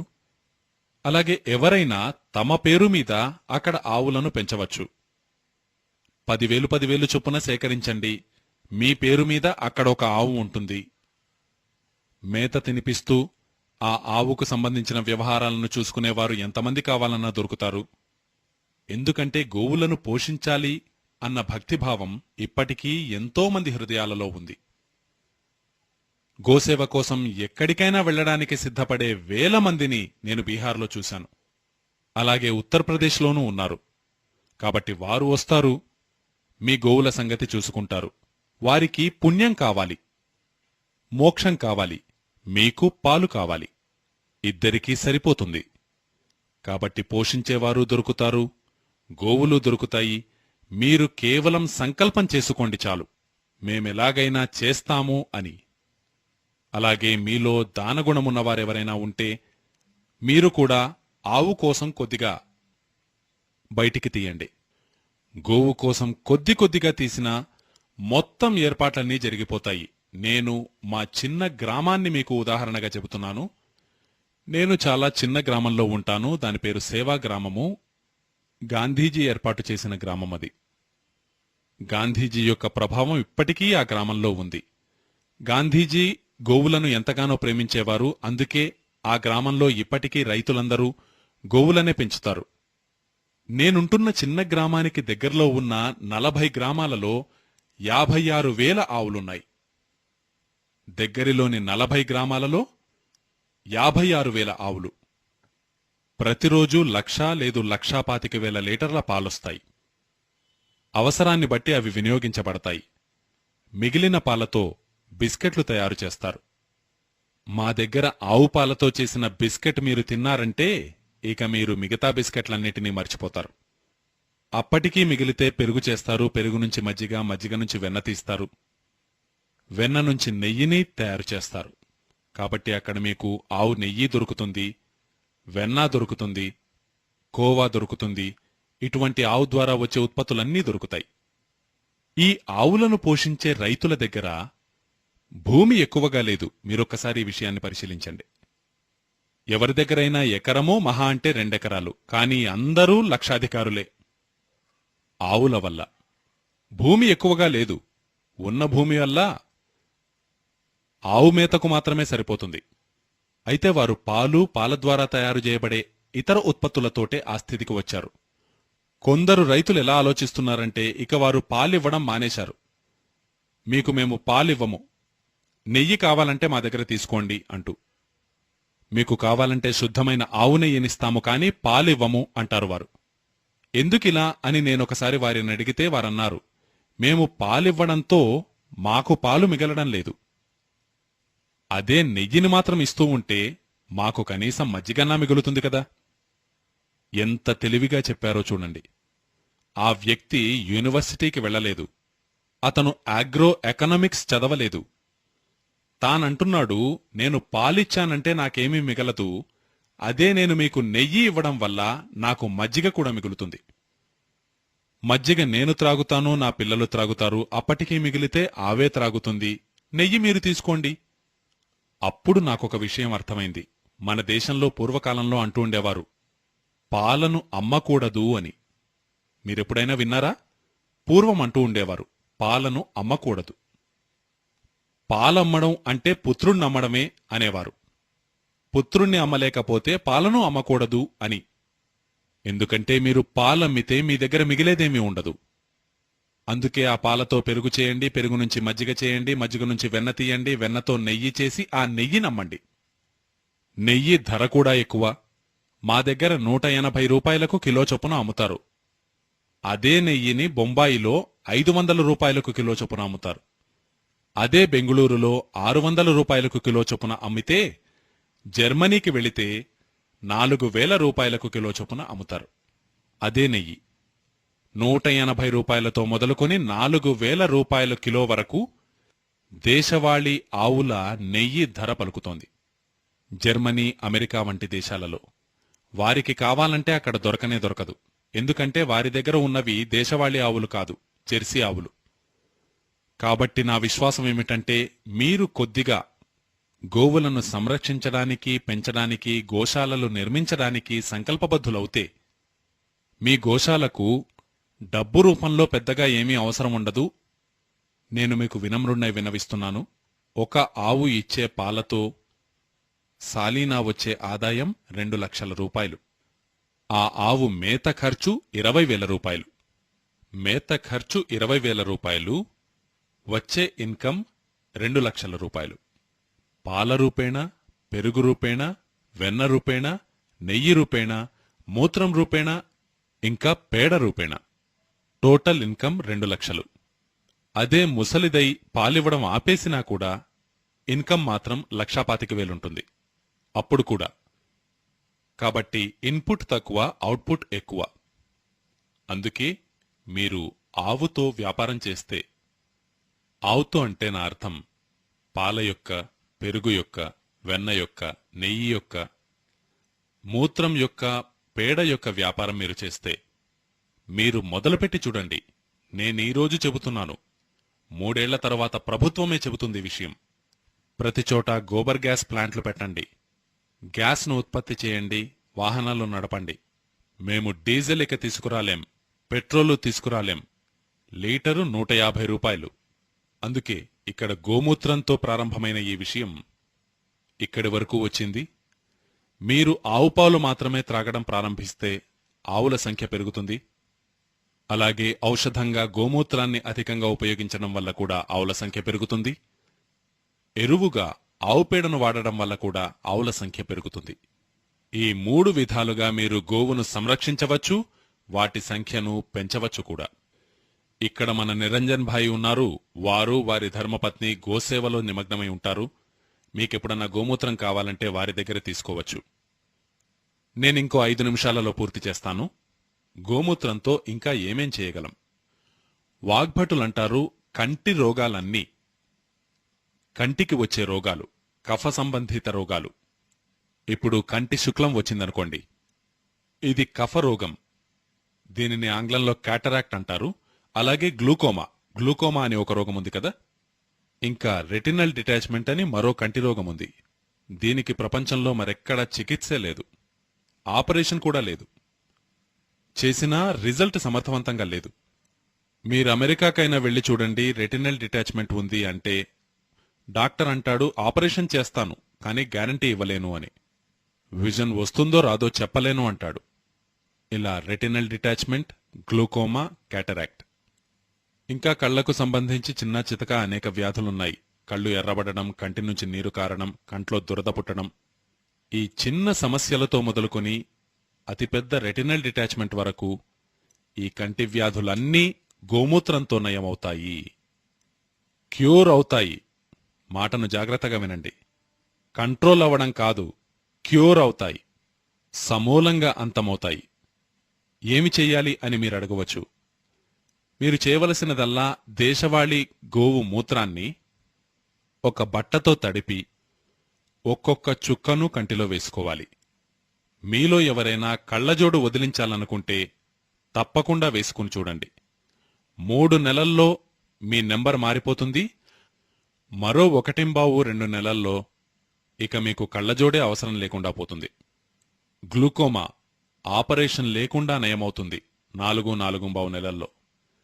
క్యాటరాక్ట్ మీరు డిజాల్వ్ చేసుకోవాలనుకుంటే 6-6.25 నెలల్లో నయమవుతుంది. రెటినల్ డిటాచ్మెంట్కు 1 సంవత్సరం పడుతుంది. అయితే ప్రతిరోజు గోమూత్రం వేస్తూ ఉండాలి, ఒక్కొక్క చుక్క చొప్పున. పిల్లలకు చెవుల్లో చీము కారుతూ ఉందనుకోండి, మీకు తెలుసు కదా, చిన్న చిన్న పిల్లలకు చెవుల నుంచి చీము కారుతూ ఉంటుంది. కేవలం 2 లేదా 3 రోజులు చెవులో ఒక్కొక్క చుక్క చొప్పున గోమూత్రాన్ని వేయండి. చీము కారడం ఆగిపోతుంది, చెవి శుభ్రమవుతుంది. పిల్లలకు ముక్కు ఎక్కువగా కారుతూ ఉంటుంది, తరచుగా జలుబు చేస్తూ ఉంటుంది. వాగ్భటులంటారు, పిల్లలకు తరచుగా జలుబు చేస్తూ ఉంటే వారు గోమూత్రమని చెప్పలేదు, అయితే గోఘృతమన్నారు. గోఘృతం అంటే ఆవు నెయ్యి. ఆవు నెయ్యి ఒక్కొక్క చుక్క చొప్పున ముక్కులో వేయాలి.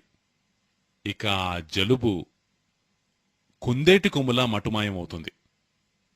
మీకు నిద్ర పట్టట్లేదనుకోండి, మీకు మత్తుగా నిద్రపోవాలనుంటే, డీప్ స్లీప్ కావాలనుకుంటే రాత్రి పడుకునే ముందు ఒక్కొక్క చుక్క ఆవు నెయ్యిని ముక్కులో వేసుకుని పడుకోండి. మీలో చాలామందికి గురక పెట్టే సమస్య ఉంటుంది. ఆ గురక పెట్టేవారికి తెలియదు గాని వారి పక్కనున్న వారికి తెలుస్తుంది. ఈ గురకలు ఆగిపోవాలంటే ప్రతిరోజు పడుకునే ముందు మీరు ముక్కులో ఆవు నెయ్యి వేసుకుంటే 3 రోజుల తరువాత 4వ రోజు నుంచి ఇక మీరు గురక పెట్టడం పూర్తిగా ఆపేస్తారు. మీ నిద్ర పూర్తిగా స్మూత్గా అవుతుంది.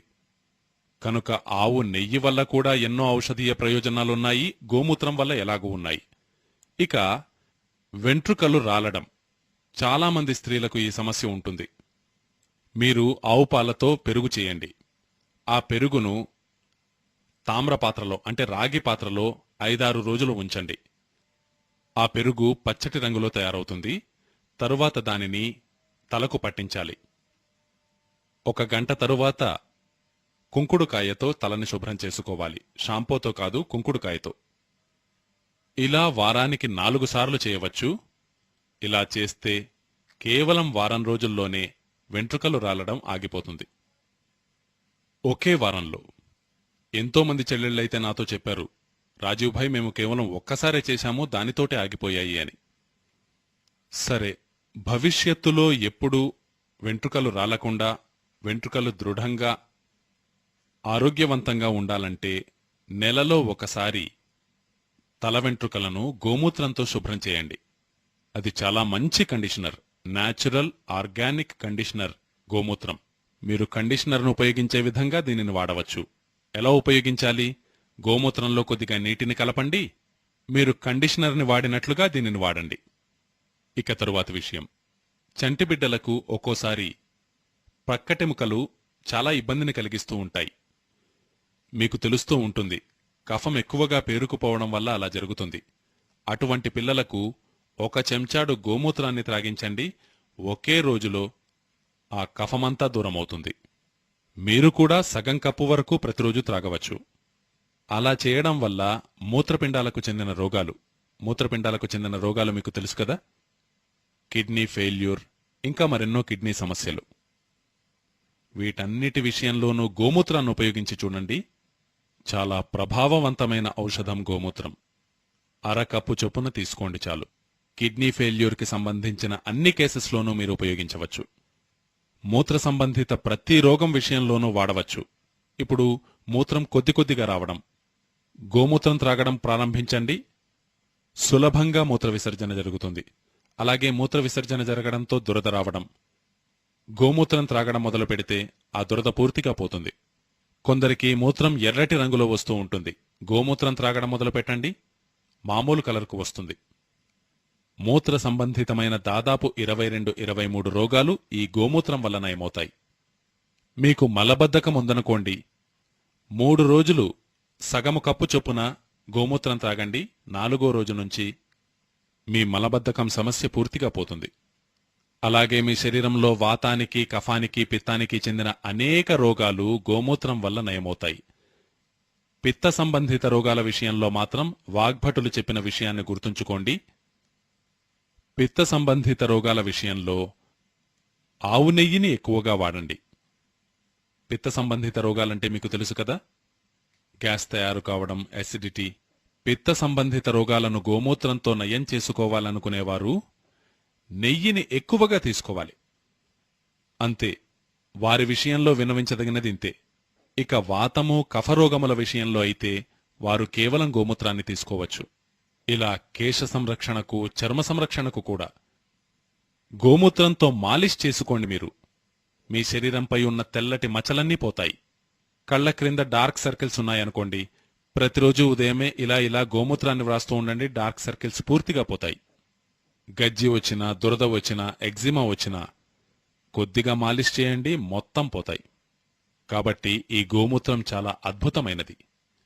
ఇప్పుడు ఈ గోమూత్రాన్ని ఈరోజు ఎక్కువ మంది ఉపయోగించుకునే విధంగా ఒక టెక్నిక్ను డెవలప్ చేశారు.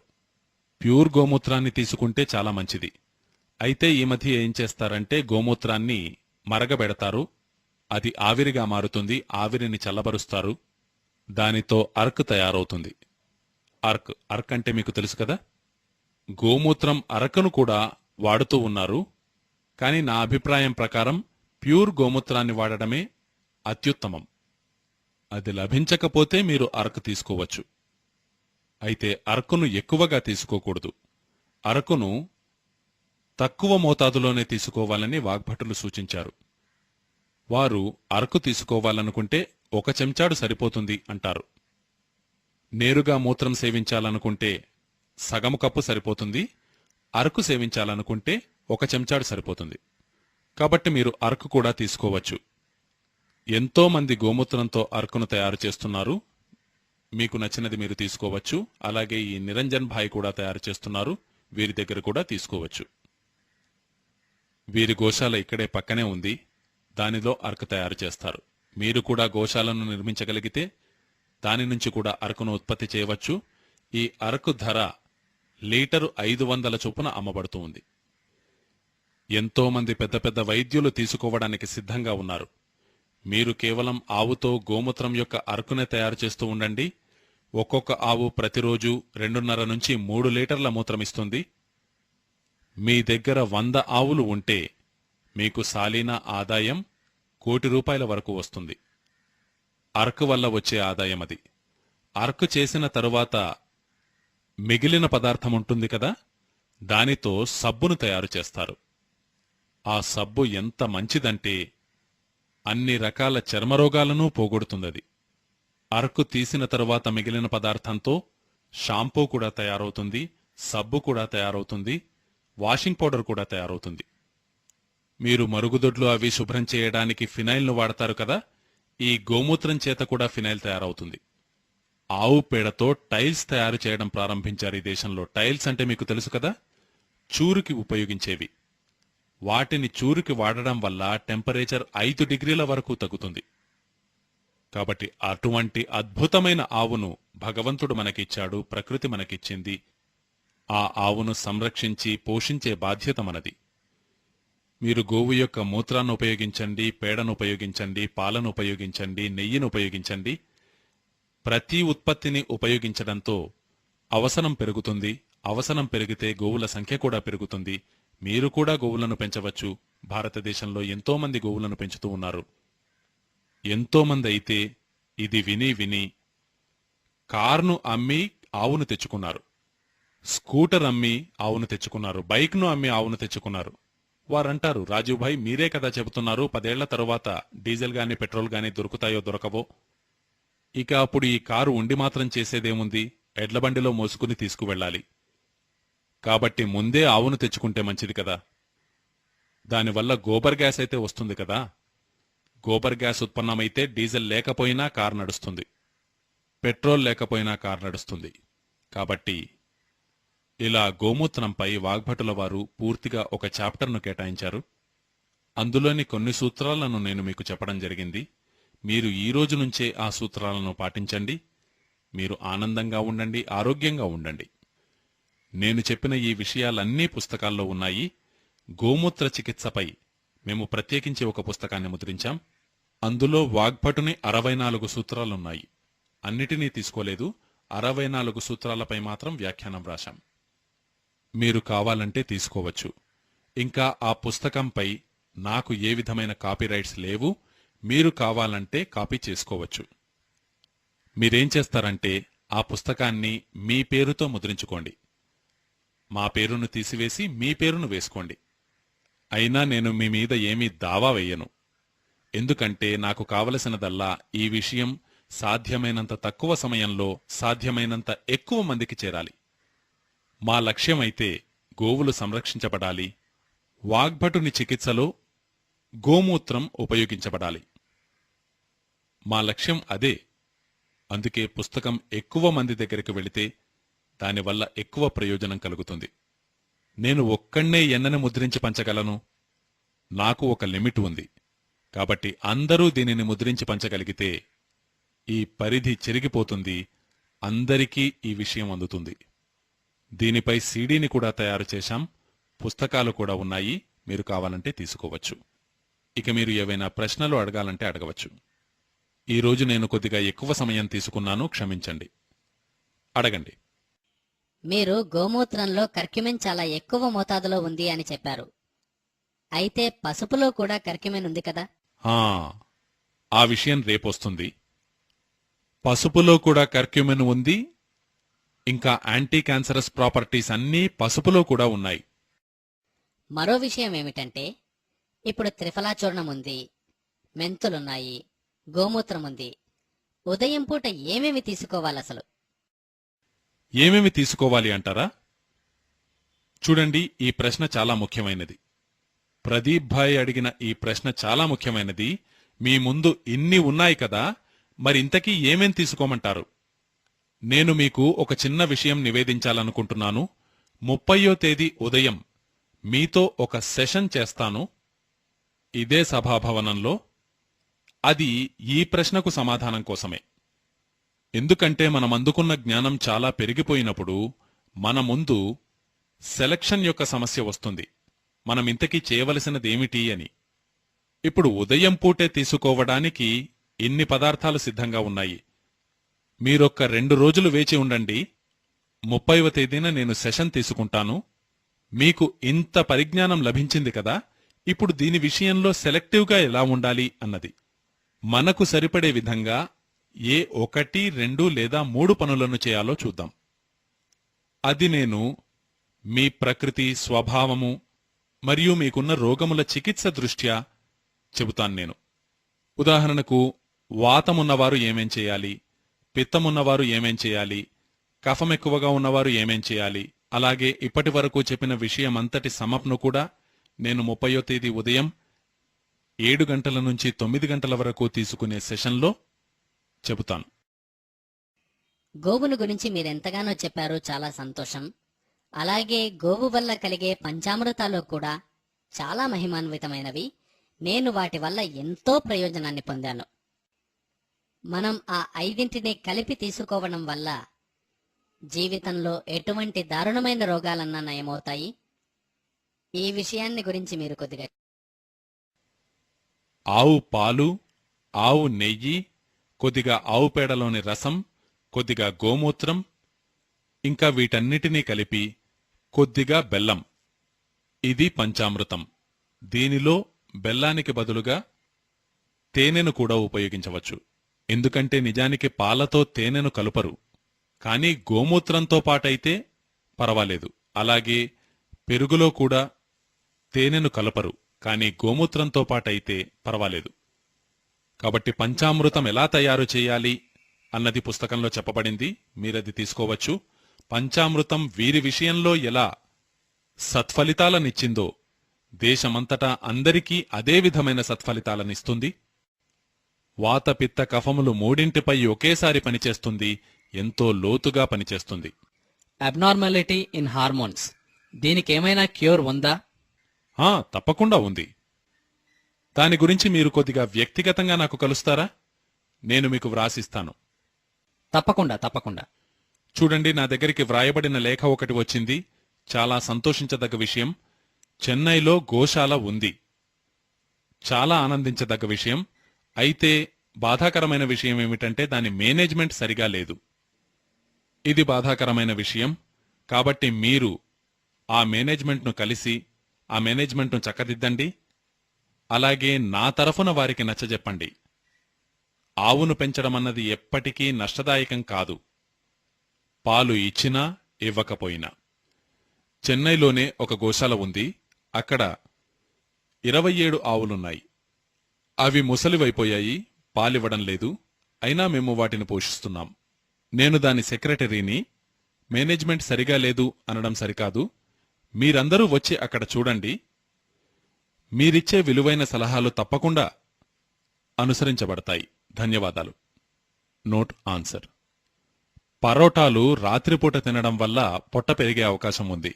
మీకు ఎలర్జీ పోవాలంటే కొద్దిగా సున్నం తీసుకోండి, ఈరోజు చెప్పినట్లుగా. అలాగే గోమూత్రం తీసుకోండి. ఎలర్జీ సమస్యలన్నీ పోతాయి. మీరు సున్నం తినాలంటే 1 గ్రాము సున్నాన్ని పెరుగులో కలిపి లేదా మజ్జిగలో కలిపి లేదా నీటిలో కలిపి తీసుకోవచ్చు.